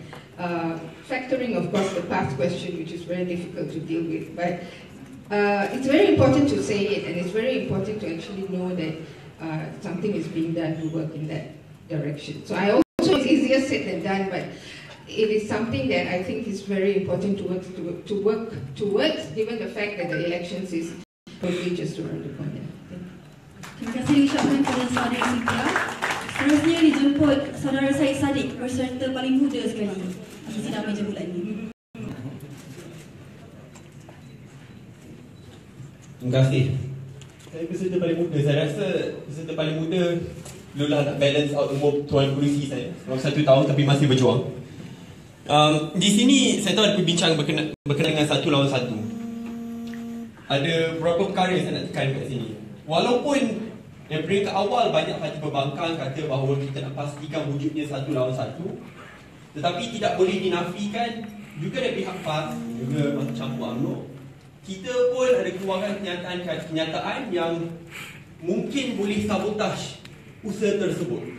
Dan saya tahu ada juga datang daripada parti saya sendiri. Tetapi pada masa sama datang daripada parti-parti komponen Pakatan Harapan juga. Dia nak telan ego tu agak susah. Dan saya tahu kalau nak tengok ada setengah parti yang diserang banyak daripada contoh PPM, contoh DP yang diserang berkali-kali oleh PAS. Tetapi saya percaya jika kita tak serang mereka balik, rakyat sendiri akan menilai that we are the bigger person, that we have swallow our ego to give room and opportunity for change to take place. Kalau kita sentiasa tekankan bahawa PAS ni sentiasa nak dengan UMNO, pergilah ke mana-mana ceramah PAS. Ke Kelang baru-baru ni, diorang, bila saya berforum dengan Exco Pemuda PAS, dia serang UMNO lebih teruk daripada saya. Sampai cakap UMNO tak pernah sumbang pada orang Melayu sejak tertubuhnya UMNO. Walaupun PAS dulu keluar UMNO juga. Lagi teruk. Ini exco mereka, ketua-ketua negeri di Kedah kalau pergi ceramah dengan Datuk Seri Mukris, mereka kata benda yang sama juga. Saya rasa fokus perlu diberikan kepada pimpinan PAS. Dan memang ada di antara mereka yang berat sebelah pada UMNO dan ada mereka yang berat sebelah pada Pakatan Harapan. Tapi kalau kita terus patah harapan cakap bila tiba masa ni kita tak nak bincang lagi, that means we have given up and sabotage the effort from the very beginning. So saya ada 2 cadangan di sini. Pertama, this sounds very difficult and I plead especially to my polisi, to Dr. Mahathir, kepada Ketua Pembangkang Aziza Siang, bukan saja keluar kenyataan contoh ajak mereka datang ke sini, tetapi saya percaya contoh if we can go visit their house, pergi ke rumah dia sendiri.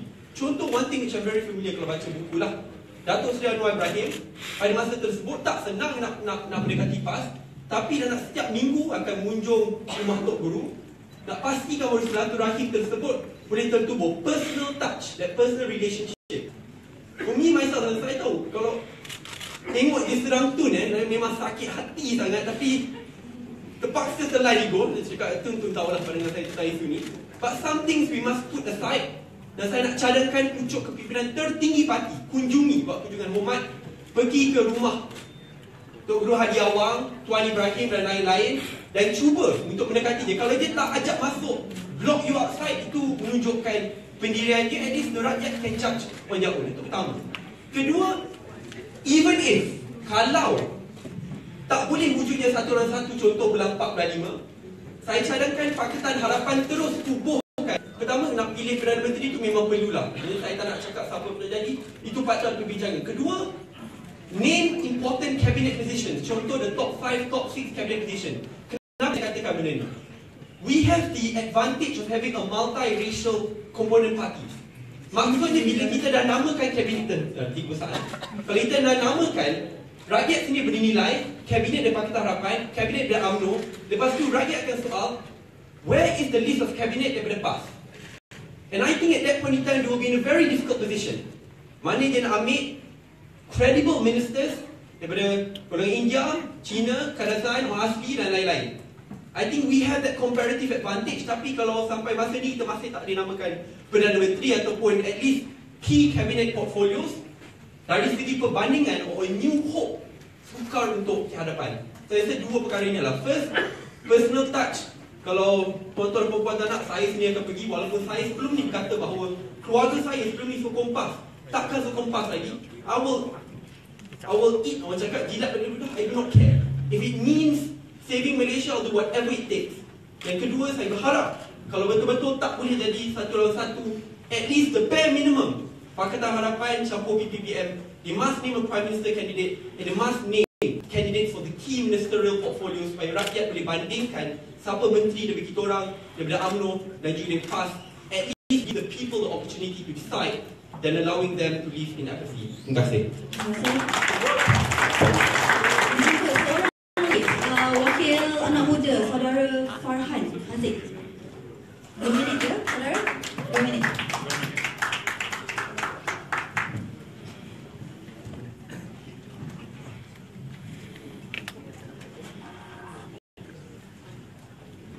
Assalamualaikum warahmatullahi wabarakatuh.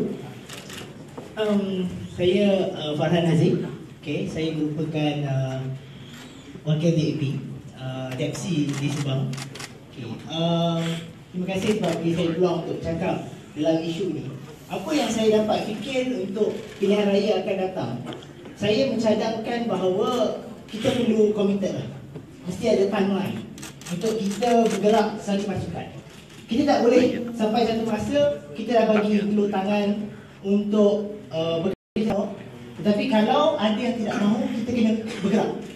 Kerana kalau bincang, kita tidak akan bergerak sebagai satu pasukan. Jadi ini salah satu daripada perkara yang saya nak utarakan kepada pimpinan parti dan sebagainya, supaya kita lihat perkara ini. Itu yang pertama. Kedua, saya lihat kita perlu bersedia untuk buat lain daripada yang lain. Contohnya mungkin kita boleh start untuk bincang manifesto anak muda. Kerana anak muda ini yang akan mengundi paling banyak pada pilihan raya akan datang. Manifesto anak muda ini mungkin kita boleh bangkitkan isu-isu anak muda. Dan ini patut dibuat oleh Pakatan Harapan berserta dengan PPBM.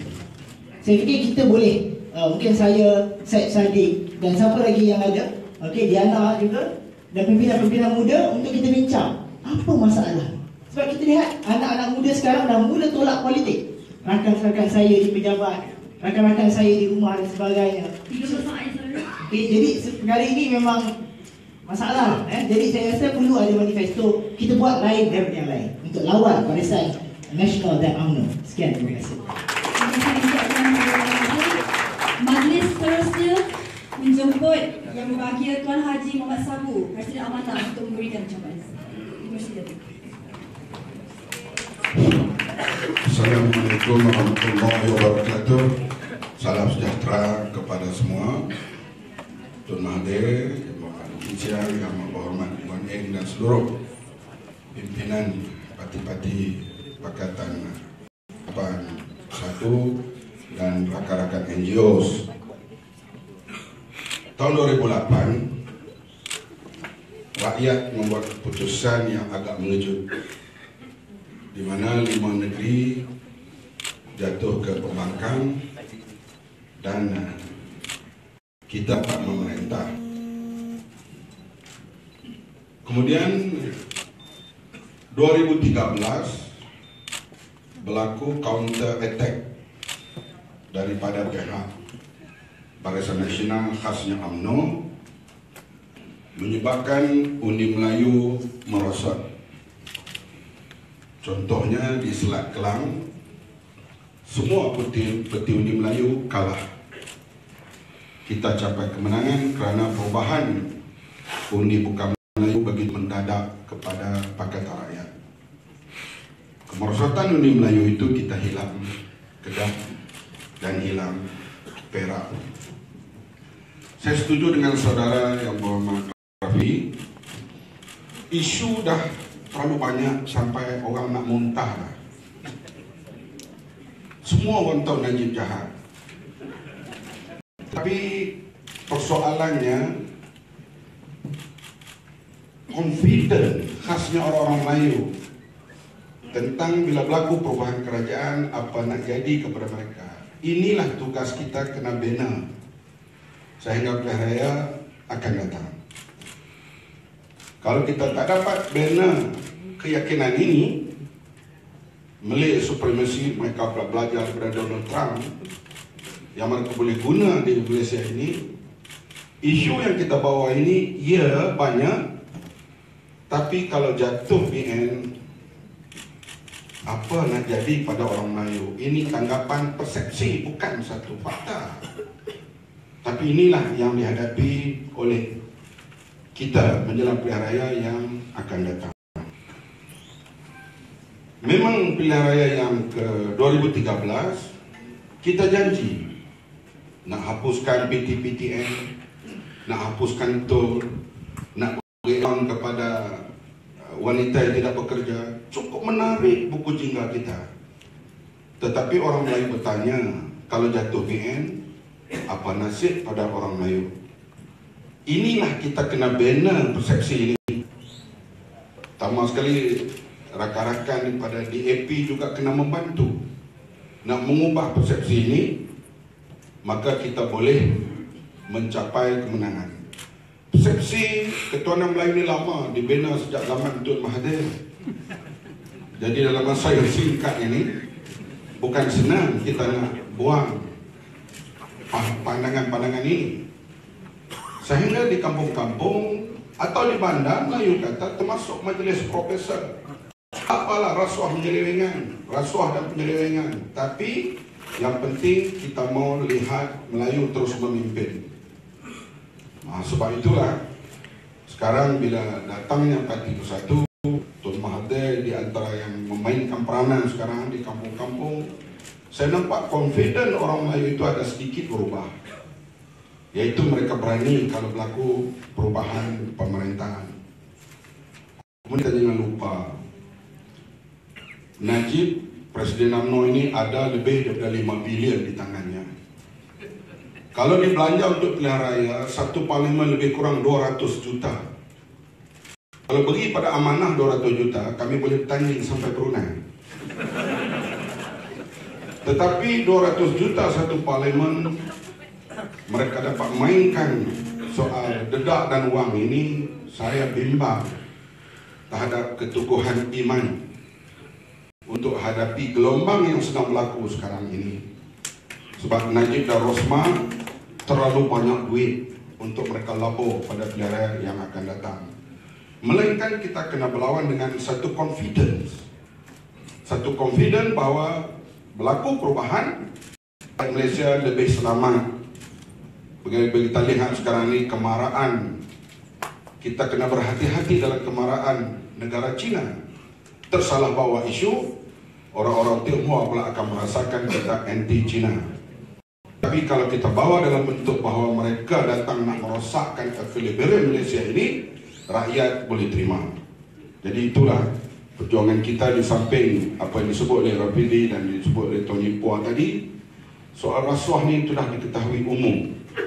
Tetapi yang pentingnya kita kena build up confidence, keyakinan. Nak ubah persepsi Melayu ni bukan senang. Bukan senang nak ubah persepsi Melayu terhadap pemerintah.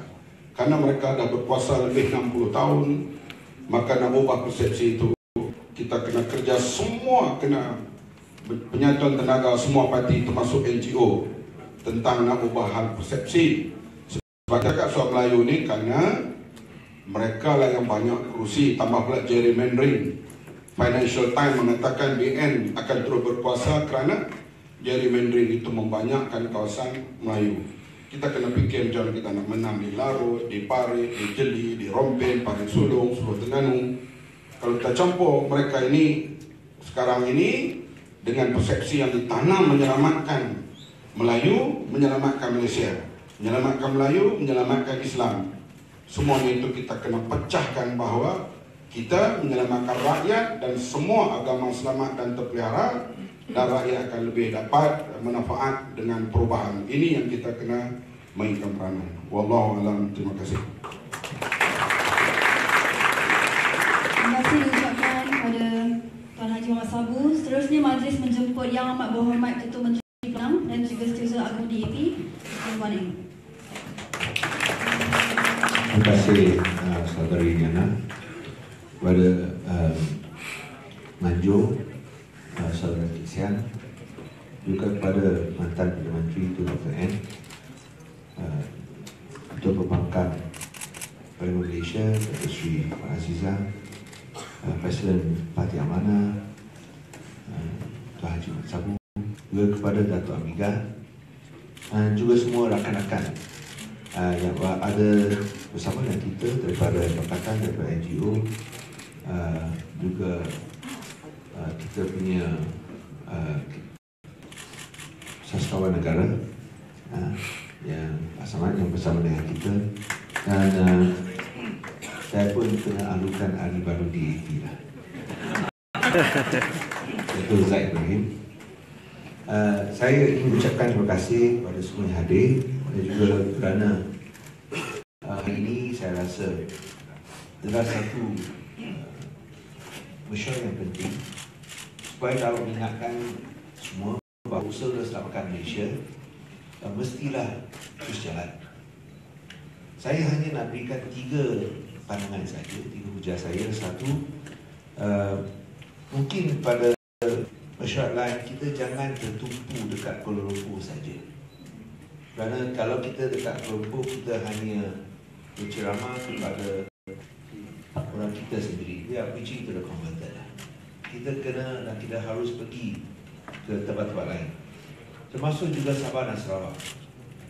Saya rasa kadang-kadang usaha Rafizi, usaha penipuan di Sabah Sarawak ada impact kurang sikit.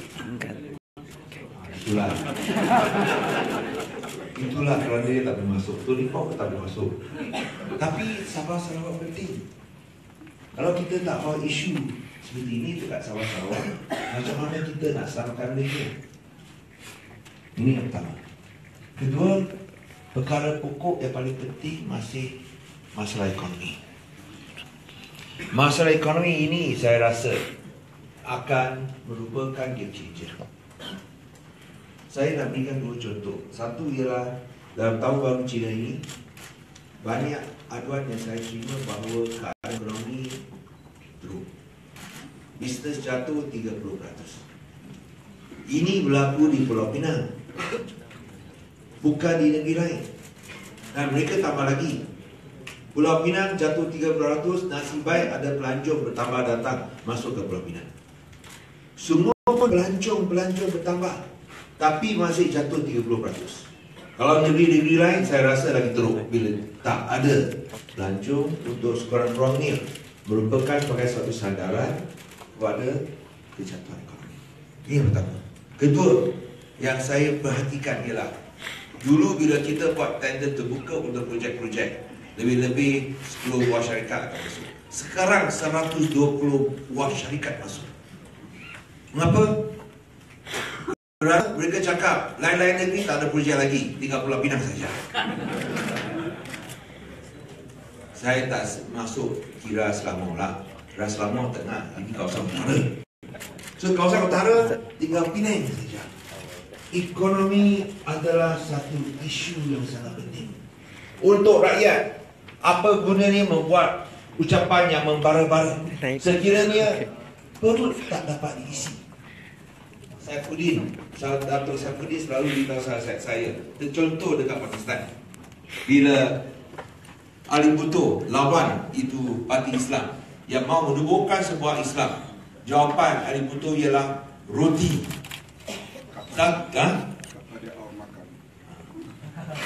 Itulah dia tahu cerita. So satu perkataan roti cukup untuk menangi pilihan rakyat. Dan keadaan di Malaysia sekarang berubah seperti kita lihat contoh Amerika Syarikat di mana Trump menang. Macam mana Trump menang?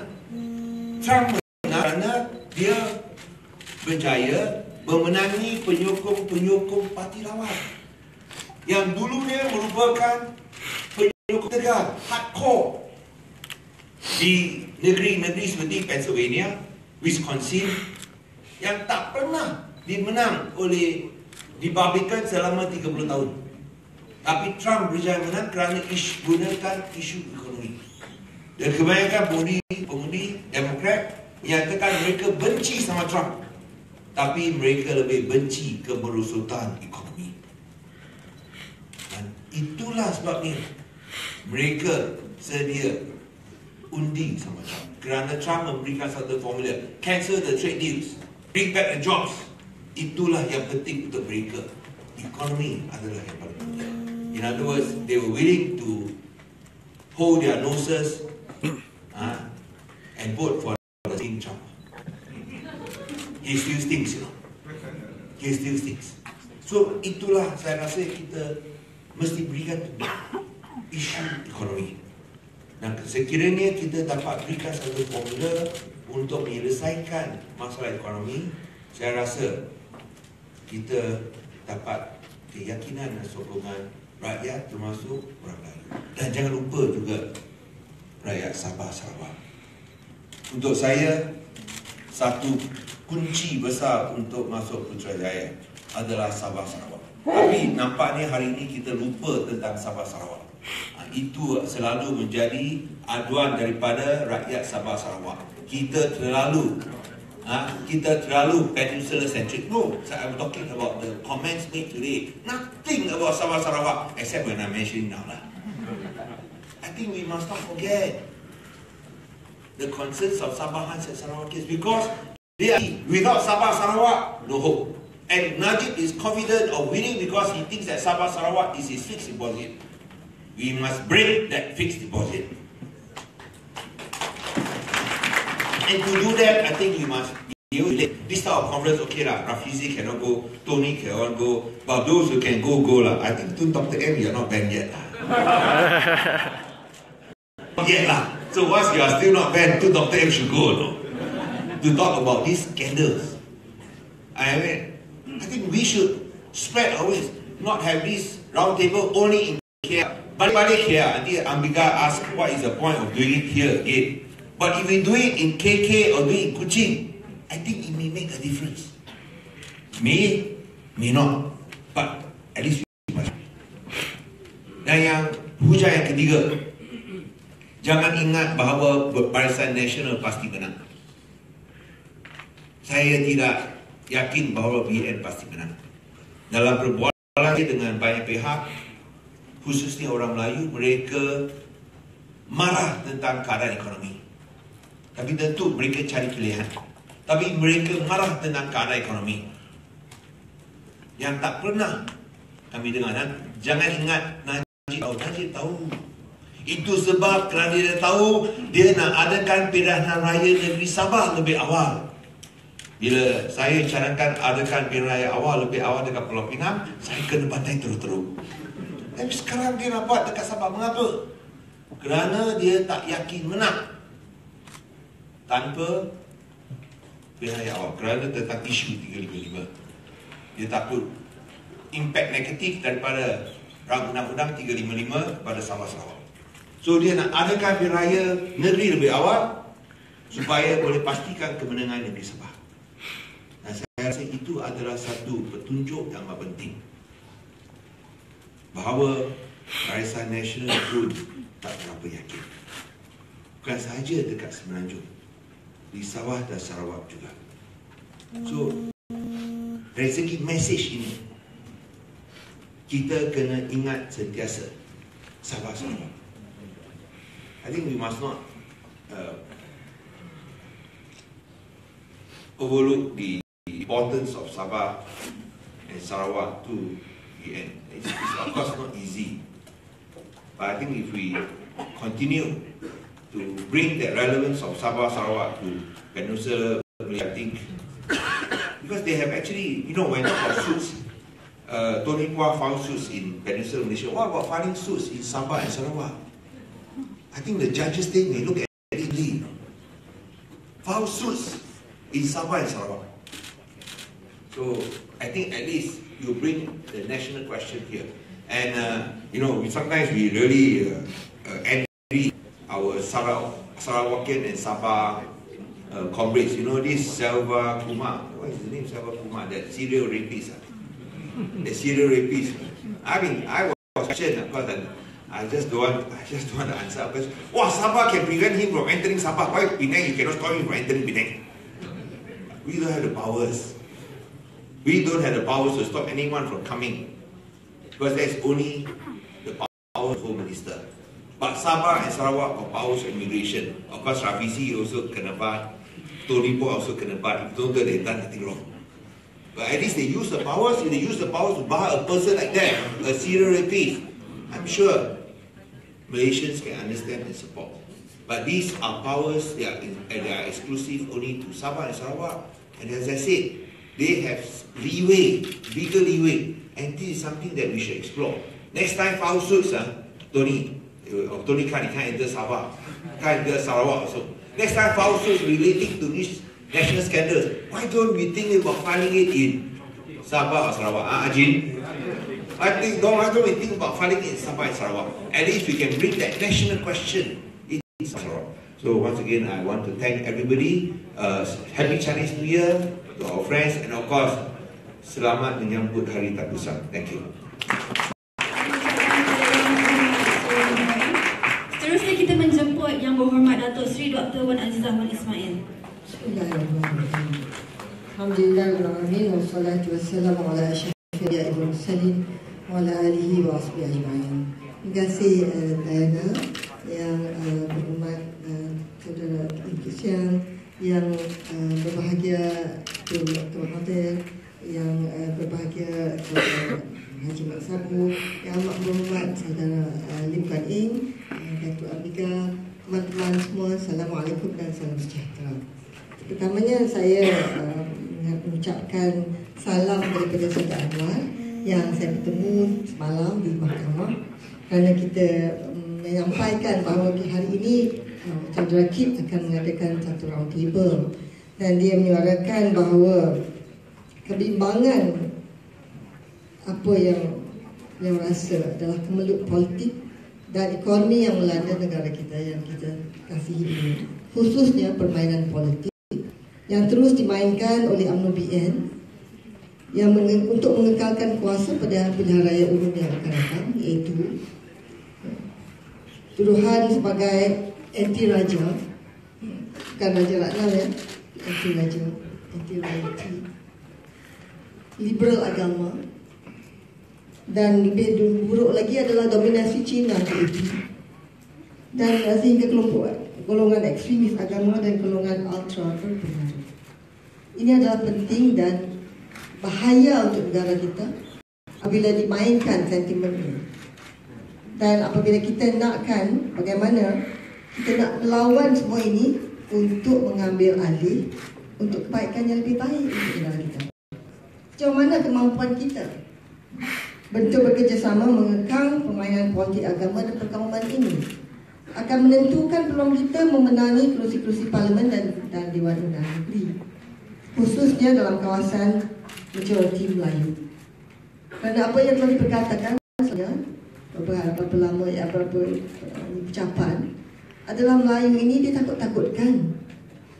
Melayu akan hilang kuasa politik. Semua Cina ambil. Kita akan hilang kemelayuan kita.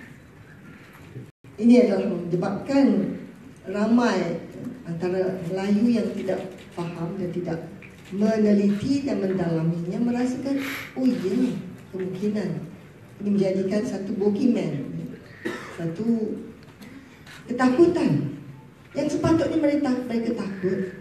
Melayu yang jahat, Cina yang jahat, atau siapa yang jahat yang mentadbir negara kita. Ini yang kita mahu, inilah yang kita nak sampaikan. Tapi saudara-saudara sekalian, pada petang ini saya berterima kasih kerana saudara Kit telah initiate round table ini, dan izinkan saya sedikit cakap dalam bahasa Inggeris kerana nota saya dalam bahasa Inggeris. We need to reflect and reassess our priorities, our approach and our actual understanding of the people that we claim to represent. There is not Malaysia is at the most critical junction. Never before in our history, since independence, that we are facing rollbacks in all aspects of our nationhood, politically, economically, and socially. We are here to find a solution, inshallah. Perhaps a workable solution that each of us has in mind. I hear very different versions that will take a while, but it has to start somewhere. So I take comfort. This evening, the important prerequisite in finding the solution is rather alive, because our willingness and humility to listen and engage as many stakeholders as possible, so that any way forward that we agree does not marginalize anyone or leave anyone behind. All of us, from Dr. Nadi, Kitchen, me, we have colorful histories. I know Dr. Mahathir when I was a young girl in Palestine. This was a clinic, Mumbai clinic. And then, until he became a prime minister. And then, something happened. But, never mind. In spite of all our colorful histories, we love our country. We've come together with humility, with passion, inshallah, that we find a solution. Navigating this is not easy. We have decades that we have changed, and the rakyat expect honest, transparent, competent politicians and officials. Ever since 1999, when we went for elections, kita bertanding di pilihan raya 99. Orang Melayu marah.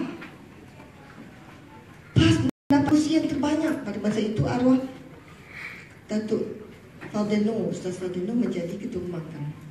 Tetapi pada masa itu orang Tionghoa tidak merasakan masa itulah untuk berubah. Mereka kata ini adalah masalah Melayu. Ini menjadi masalah kerana apabila kita fikirkan bahawa ras kita, our race, memisahkan kita. Ini adalah our country. Ini yang kita nak ubahkan, nak cuba selamatkan. Ini adalah penting. Dan kita hari ini mengambil iktibar dari seluruh negara, seluruh dunia. Dan sini adalah satu yang saya ingat boleh diberikan satu example adalah dengan apa yang berlaku di Romania pada akhir ini. Di mana Ceausescu, saya ingat lagi Nicolae Ceausescu dulu masa saya taklah tua sekarang, masa muda lagi. Ceausescu itu adalah seorang leader komunis. He was so excessive. He has one suit that he wears once, he gets it burnt. And he was toppled, and I remember he was shot by the firing squad on Christmas Day. But now, years and decades have passed, but now the government that came over and took over wants to have a small change in the law, that corruption within a certain amount is not tantamount to being taken to as a crime. So, but people come on the streets. The rakyat protested. So where are our rakyat? Mana rakyat yang kita katakan bahawa menyokong kita ini? Sebab saya ingat saya ingat tak tahulah Dr. Mahathir ke dulu ke mengatakan masa saya bertanding 1999 bahawa kita bawa pembangkang. It's better that the devil that you know that you cross berundi than the AI used. So now it's the same thing. Kita mesti berikan kepercayaan. Notwithstanding siapa menjadi Perdana Menteri. Yang penting saya tengok atas slide itu adalah sincerity. Yang penting adalah honesty. Yang penting adalah menjaga amanah rakyat. Ini yang penting. Kadang-kadang orang yang dikatakan orang politik ini tidak boleh dipercayai. Ya, itu adalah persepsi yang telah dikatakan. Adalah penting untuk kita memberikan satu gambaran. Tengok yang telah mendapatkan ada experience. Ya memang kalau mereka kata kita tua kan, ya, saya muda lagi pada ya, tetapi kita mempunyai pengalaman masing-masing. InsyaAllah kita paparkan bahawa berilah kami mandat, berilah kami percayaan dan melihat kita nak buat kebaikan, dan kita ambil juga peranan bahawa bear in mind, it's not easy, it's not black and white, there are a lot of grey areas. Sentiment, media, banyak lagi yang menjadi perkiraan untuk pengundi kita, dan juga jangan lupa penipuan yang ada. Ini kita habis semua rangkumi semua, tetapi marilah kita berusaha selamatkan negara kita. Dan pada petang ini saya bersama-sama, tidak ada apa yang lepas. What is done cannot be undone. Tetapi yang baru, the future, is what we can try to do. Terima kasih Datuk Dr. Wan Azizah. Kita menjemput Yang Amat Berbahagia Tun Mahathir Mohamad, Pengerusi Parti Perikatan Malaysia. Bismillahirrahmanirrahim. Itu yang pertamanya saya ucap terima kasih kepada Yang Berhormat Lim Kit Siang kerana menyebut saya menjadi di square nanti.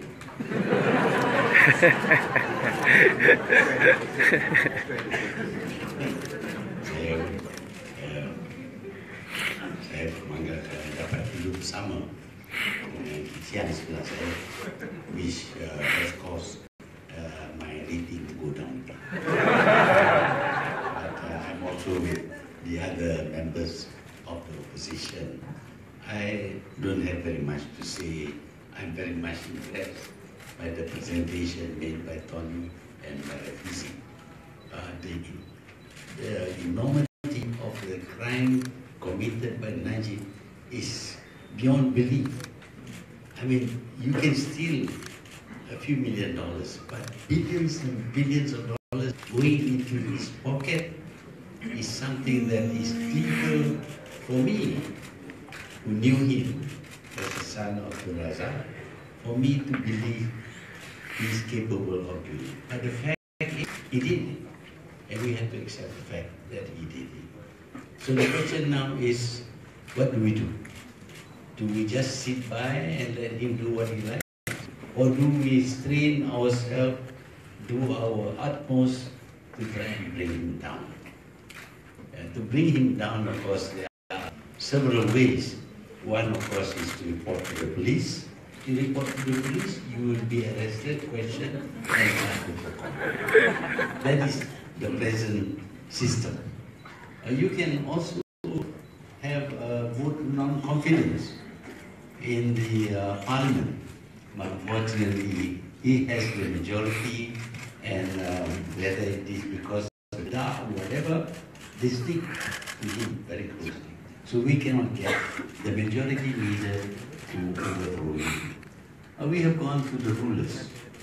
I'm afraid we are not getting anywhere with the rulers.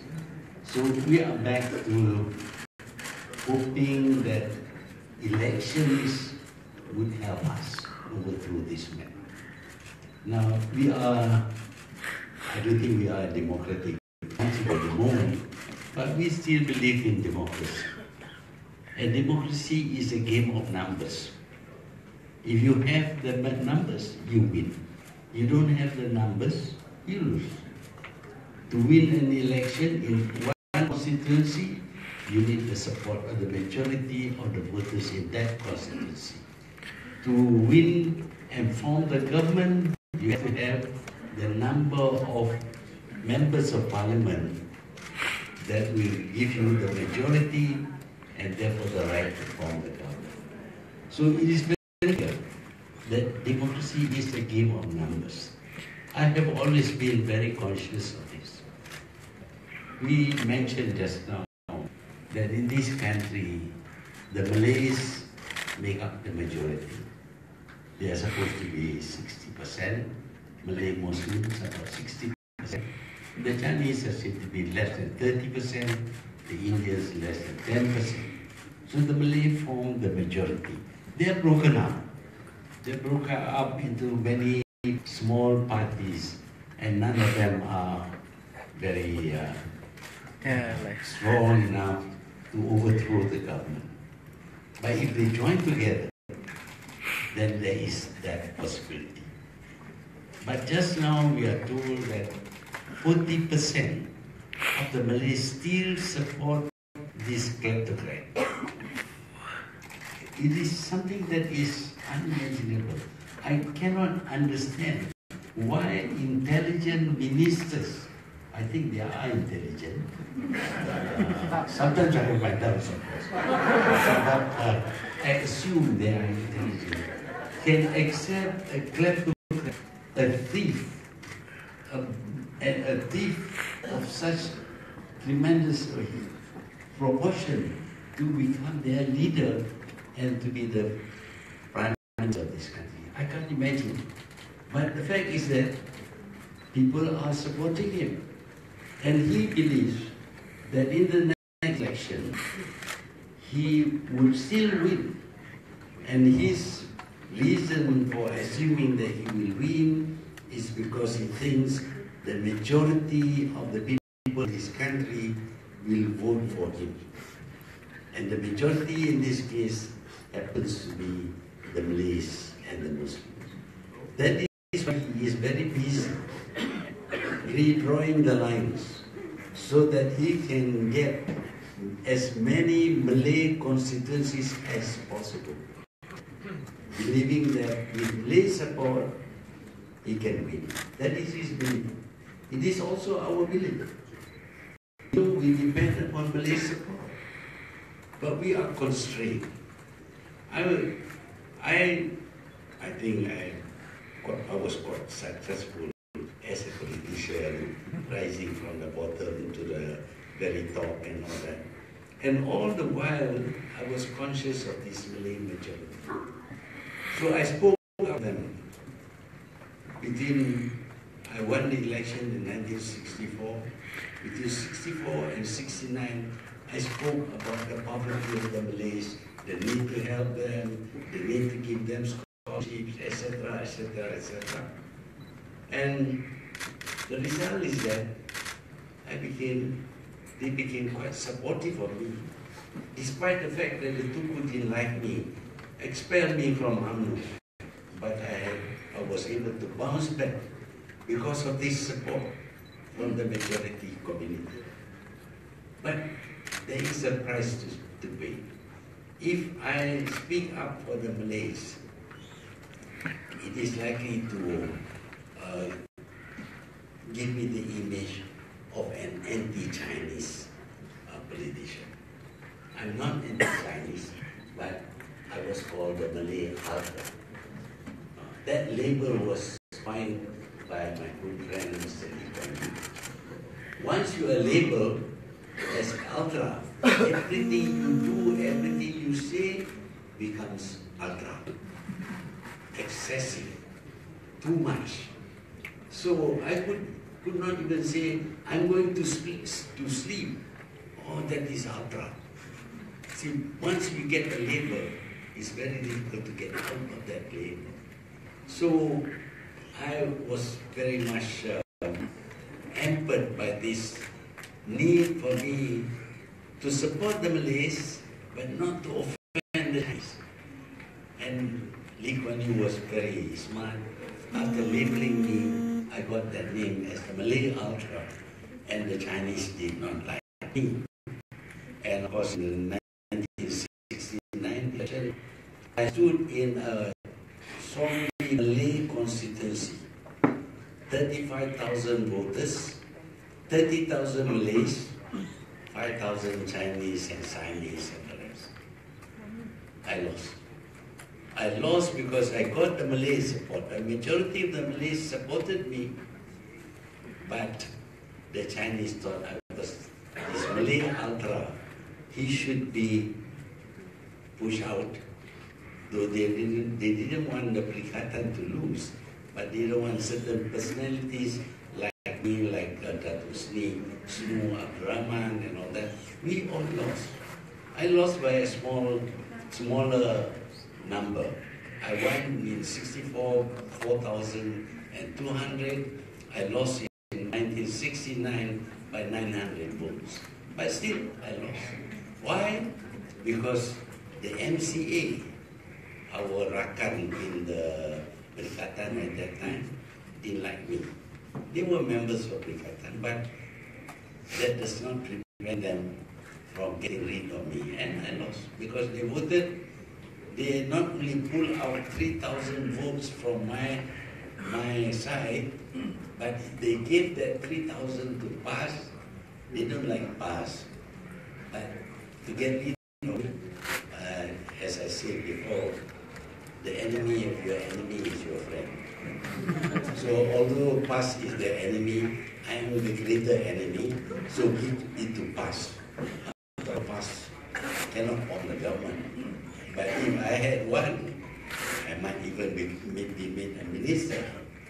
So in any case, I lost because the Chinese regarded me as a Malay Ultra. It took me a long time to win back their confidence. But I managed it because in 1999, I won because of Chinese support, not because of Malay support.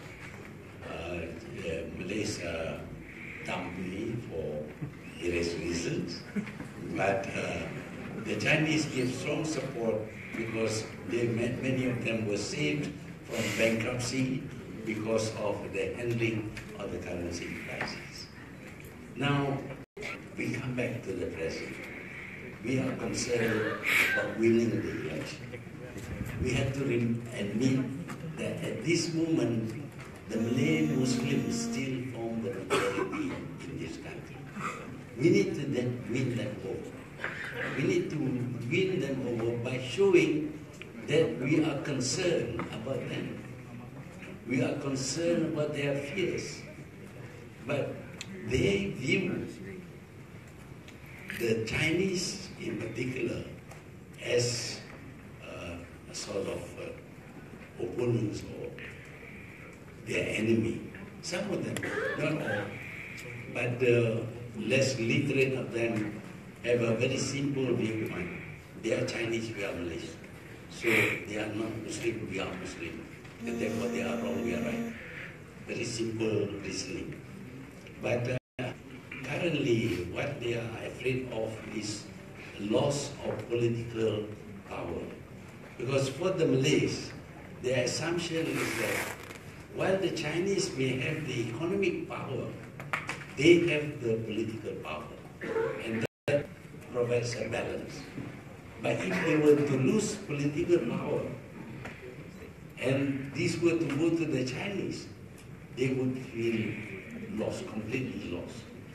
It's necessary for us to do things to reassure them that they will not lose political power. Of course, some of them go so far as to say, ketuanan Melayu.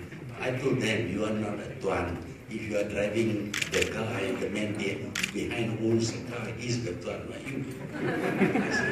But they like the terms, ketuanan Melayu and all that. But they're not tuans. but they want to feel safe in this country. Now, I feel that what Najib is doing actually is threatening their political dominance. Now we need to reassure them. That is why I raised the question of this mass migration or immigration of people largely from China. It so happens to be from China. I would have protested if they come from Europe even, or from Africa, or from India. If 3 million Indians would migrate into Malaysia, I would be the first to protest. But at this moment, it happens to be China and the Chinese. They are mainland Chinese. They are not Malaysian Chinese. I have made a difference between the mainland Chinese and the local Chinese. But if they were to come in large numbers, the Malays fear that eventually they will have the right to vote and they will defeat the Malays in their own constituencies. That is their fear. But if I were to talk like this to them, you know, today there is no secret. You can talk within these 4 walls, but all the walls are porous. People can hear outside nowadays. So there is no way we can keep secret as to what we are saying in a campaign.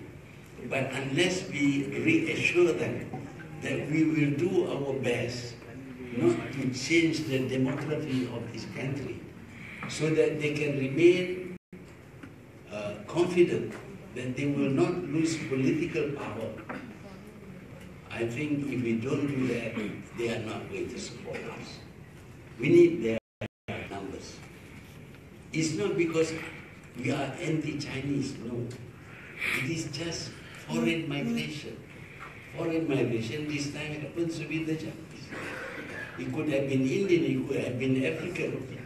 But in any country, mass immigration is always resented and prevented. Mr. Trump wants to build a wall between US and Mexico. Why? To keep the Mexicans out.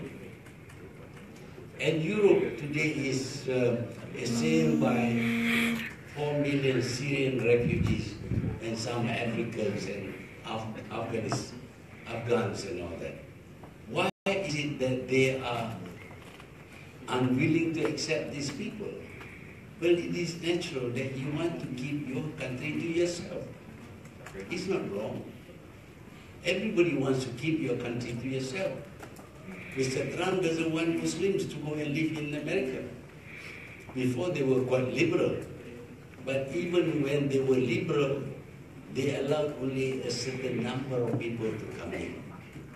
People that they can assimilate. But when large numbers of people come in with different culture, different language, different value system, they feel threatened. Every country feels threatened.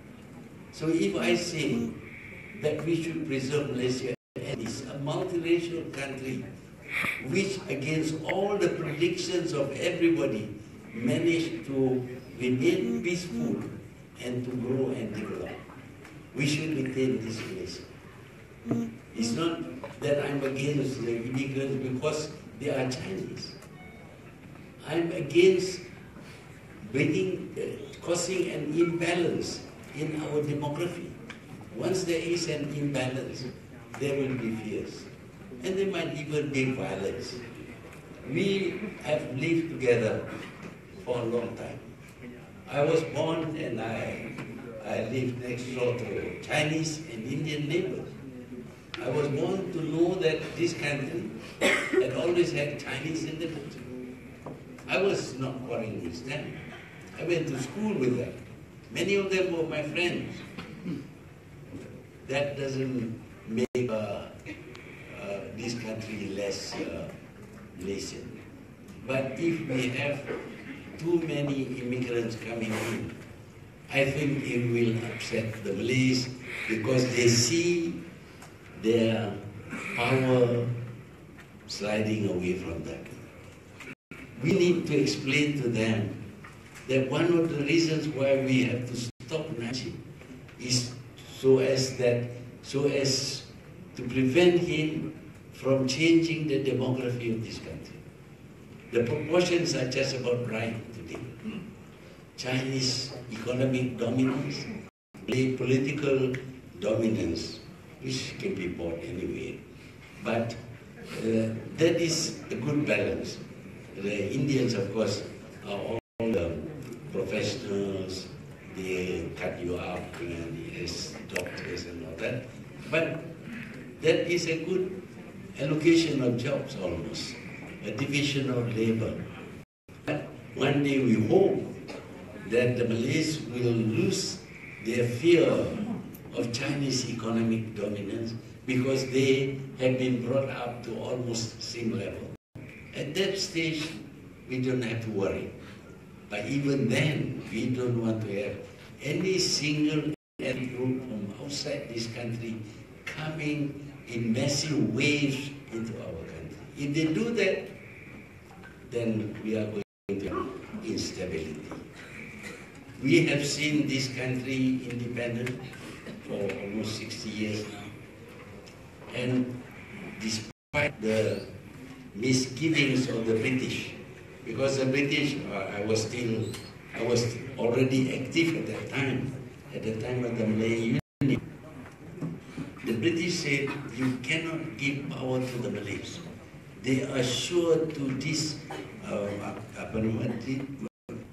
expropriate the wealth of the Chinese. But it didn't happen. Instead of that, the Malays were generous enough not only to give citizenship to the Chinese and Indians, but to give extra citizenship to people who were not qualified, who gave 1 million citizenship. That's how much we like to live together as a multiracial country. So let's not spoil this achievement of ours because of some outside forces coming in and changing the pattern that we are used to. Once you change the pattern, things become unstable. So if I have cause to tell the Malays, look, we are going to stop Najib from doing this because it is bad for you. Please don't think I am anti-Chinese or anti-Indian. I am pro-Malaysia. I want Malaysia, I work hard for Malaysia, and I think we can reverse whatever Najib has done. I have some ideas as usual, but ideas without authority comes to nothing. So if the ideas about how to rehabilitate Malaysia is to be tried and have some possibility of success, we need to win this election. And we need to win this election through the same mechanism that the BN and the Perikatan won the election. They won the election because 13 parties form a coalition and they help each other. Where you put a Malay there, the Chinese and the Indian support, because in the Chinese area, the Malay and the Indian will support. In an Indian area, the Malay and the Chinese will support. So that's how it works. So we have now to forget all about our party struggles. Because each party has got its own objective. It wants to be more democratic, it wants rule of law, etc. But at the moment, there is no rule of law. At the moment, what is important is that if there is an election, I am not sure that Najib will call for an election, but if there is an election, we must win with a big majority. That is very important. Because if Najib loses by a small margin, he is going to go to the Agung and say, hey, these people cheated. We have to declare an emergency and we have to have a Magiran. So what happens after that? That is why we have to reach all the differences between us. We have to reach agreement on our format, on the model that we want to present to the nation and to the world that we are united. The opposition is united. We can't agree on everything. Nobody can agree with each other. Even husband and wife, even twins never agree with each other. So I don't expect full agreement. But I am agreed with Isiang, I'm agreed with Mak Sabu, I'm agreed with Wan Azizah on after that, you can do something. If you don't topple him, you can talk until the cows come home. Right? There is nothing that you can do. So I would like to thank Isiang for inviting me to this.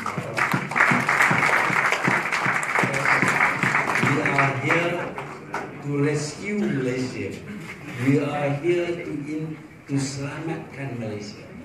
It's a noble objective, a very noble objective that everybody should subscribe, especially as the leader is a thief, a crook, a pirate, and what else. Terima kasih. Terima kasih diucapkan kepada Tuan. Ini saya akan menyampaikan ucapan penutup. Ya, terima kasih. Saudara Zaid Ibrahim pagi ini dihalau daripada Sengon Club Bukit Kiara. Kalau kita tidak berwaspada, kita pun akan dihalau daripada klub ini. Sebab itu masa sangat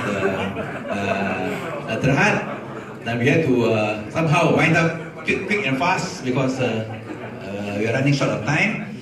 Dan kita ada satu kenyataan bersama, inisiatif Selamatkan Malaysia yang ada diedarkan lebih awal, dan saya mungkin kita tidak ada masa untuk bacakan inisiatif Selamatkan Malaysia, dan kalau semua boleh bersetuju, kita boleh sign got your copy and then we'll collect. That's one. Perkara yang kedua ialah kalau kita bersetuju bahawa anggota di meja the main table menjadikan steering committee lah untuk teruskan usaha ini untuk bincang bagaimana kita boleh teruskan inisiatif Selamatkan Malaysia. Kalau kita boleh bersetuju dua-dua perkara ini oleh kerana masa terhad, dan lepas itu kita lagi ada satu press conference atau kita tidak akan dimaafkan oleh pemberita. Is it possible? Is that alright? Sign the copy, if you agree, sign the copy of the initiative Selamatkan Malaysia, and will be collected by the Secretariat. Dan kedua, bahawa ahli-ahli on the main table menjadikan steering committee untuk teruskan usaha kita. Okay, yang bersetujui, please hand. Those who agree. Very sorry, running out of time. Others will end up like Ibrahim. Okay, Dana. Okay, seterusnya kami menjemput semua dikehormat untuk diri di belakang VIP bersama dengan inisiatif tersebut untuk foto op. We have a final photographic opportunity since Abigail was here in warning on the time. Cepat sikit ya, dikehormat, kita ada sidang media lepas ni.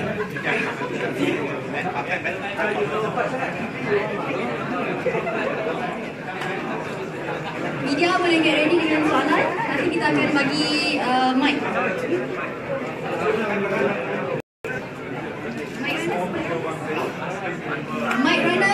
Mic runners, we need mic here.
Angkat tangan, kita bagi mic. Tiada pun kita boleh dapatkan. Media yang nak tanya soalan, angkat tangan, kita bagi mic. Okey.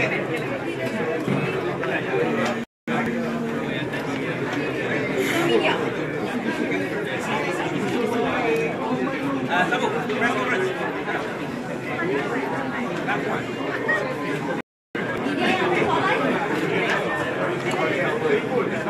Media yang nak tanya soalan, kita bagi mic.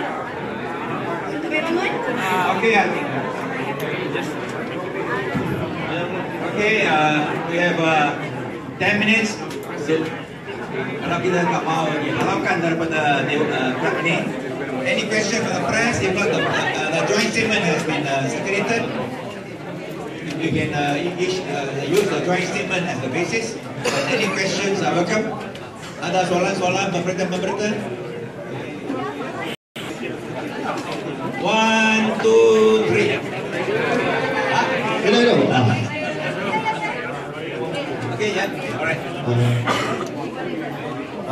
Wendy. Hello.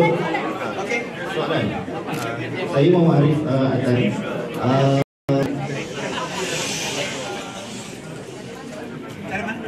Saya dari MalaysiaDeadline.com.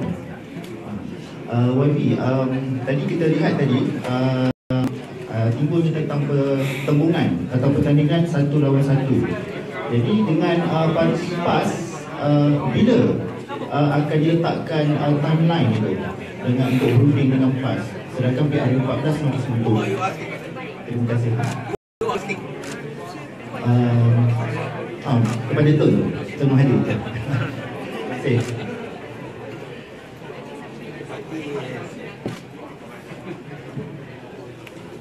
Parti Berbumi Bersatu sedang berbincang dengan Parti PAS. Kita belum dapat keputusan lagi. Tetapi bagi Parti Bersatu, kita akan menyertai vision dengan Pakatan Harapan lebih awal daripada persetujuan dengan Parti PAS. Kita harap Parti PAS akan bersama dengan sekurang-kurangnya dengan Parti Bersatu supaya kita akan dapat tentukan 1 lawan 1. Tetapi kalau kita tak dapat, terpaksalah kita terima bahawa ada 3 qualified ataupun 4 qualified.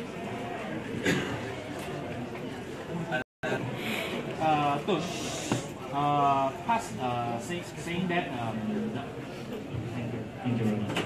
I'm Adrian from Leshkini. PAS saying that opposition will be stronger if Bersatu and PKR create Harapan and also jointed bloc with PAS. So what is your thought on that? The arithmetic is not right. The arithmetic is not right. If we just go with PAS, then they will be our opposition. And we have to fight them in 3 corner fight. We will split the vote, the end will be.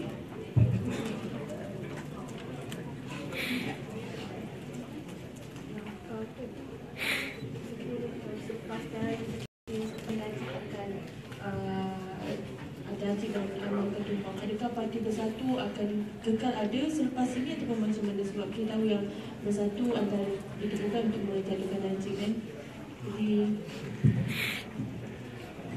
parti politik kadang-kadang menang, kadang-kadang kalah. Kalau kalah dia tutup office, habis lah. Kita tak ada intention nak tutup Parti Bersatu hanya kerana kalah. Kita akan usaha lagi untuk menyelamatkan negara kita. Okay. Okay, last question.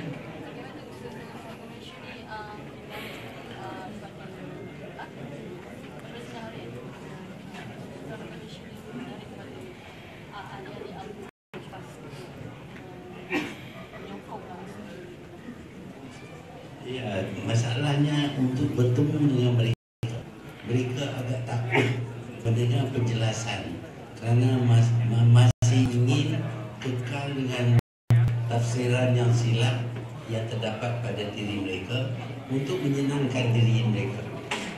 mereka nak percaya sangat kepada Najib supaya tak ada apa-apa yang perlu dilakukan oleh mereka. Tetapi kalau mereka dengar penjelasan daripada kita, mereka terpaksa memikir, dan proses pemikiran itu agak berat bagi setengah orang. Dia tak nak fikir. Kalau boleh tak payah fikir lah, ikut saja. Tun, one last question, sorry. This is an event commemorating also Tunku Abdul Rahman. Okay, but during when you were Prime Minister, Tunku Abdul Rahman accused you of being a dictator. Okay, and now you accuse Prime Minister Najib being a dictator. Some jokingly says that it's karma. So, what's your thought on that? Tunku calls me a dictator, but I didn't stop him from going to Kedah, to Muslim Club. I didn't tell people, please, any report from Tunku Abdul must be cancelled. He can write in the Star. He's a contributor. He moves around the country, and we paid for some of his fares also. We did everything as if he is a retired Prime Minister. But in the case of Najib presently, he took away all the things that the Parliament gave me, and now he prevents me from talking to his ministers, in case his ministers might listen to me and be reasonable. And all reports against him are declared to be official secret. Evidence is not secret. Evidence is to be used in a court of law. But he has hidden all these reports on him, and he calls himself a great Democrat. He is no Democrat at all. He is a real dictator by any definition. But of course, I've been called a dictator. The dictator is all right. Being called something is normal for politicians. I've been called Maha Firaun, Maha Zalim, and all that. Okay, thank you. Itu saja acara kita untuk hari ini. Dengan berakhirnya sesi soal jawab tadi, maka berakhirlah sidang meja bulat Selamatkan Malaysia pada hari ini. Majlis merakamkan jutaan terima kasih kepada tim-tim kehormat, para jemputan, rakan-rakan media dan hadirin-hadirat atas kesudian untuk menjayakan majlis ini. Semoga kita semua dapat terus berjuang dan menyelamatkan Malaysia. Saya dan Sofia dengan ini memohon maaf sekiranya ada tersalah kata, tersilap bicara di sepanjang majlis ini. Salam berkesudahan untuk semua. Di lain masa bersua lagi. Assalamualaikum dan terima kasih.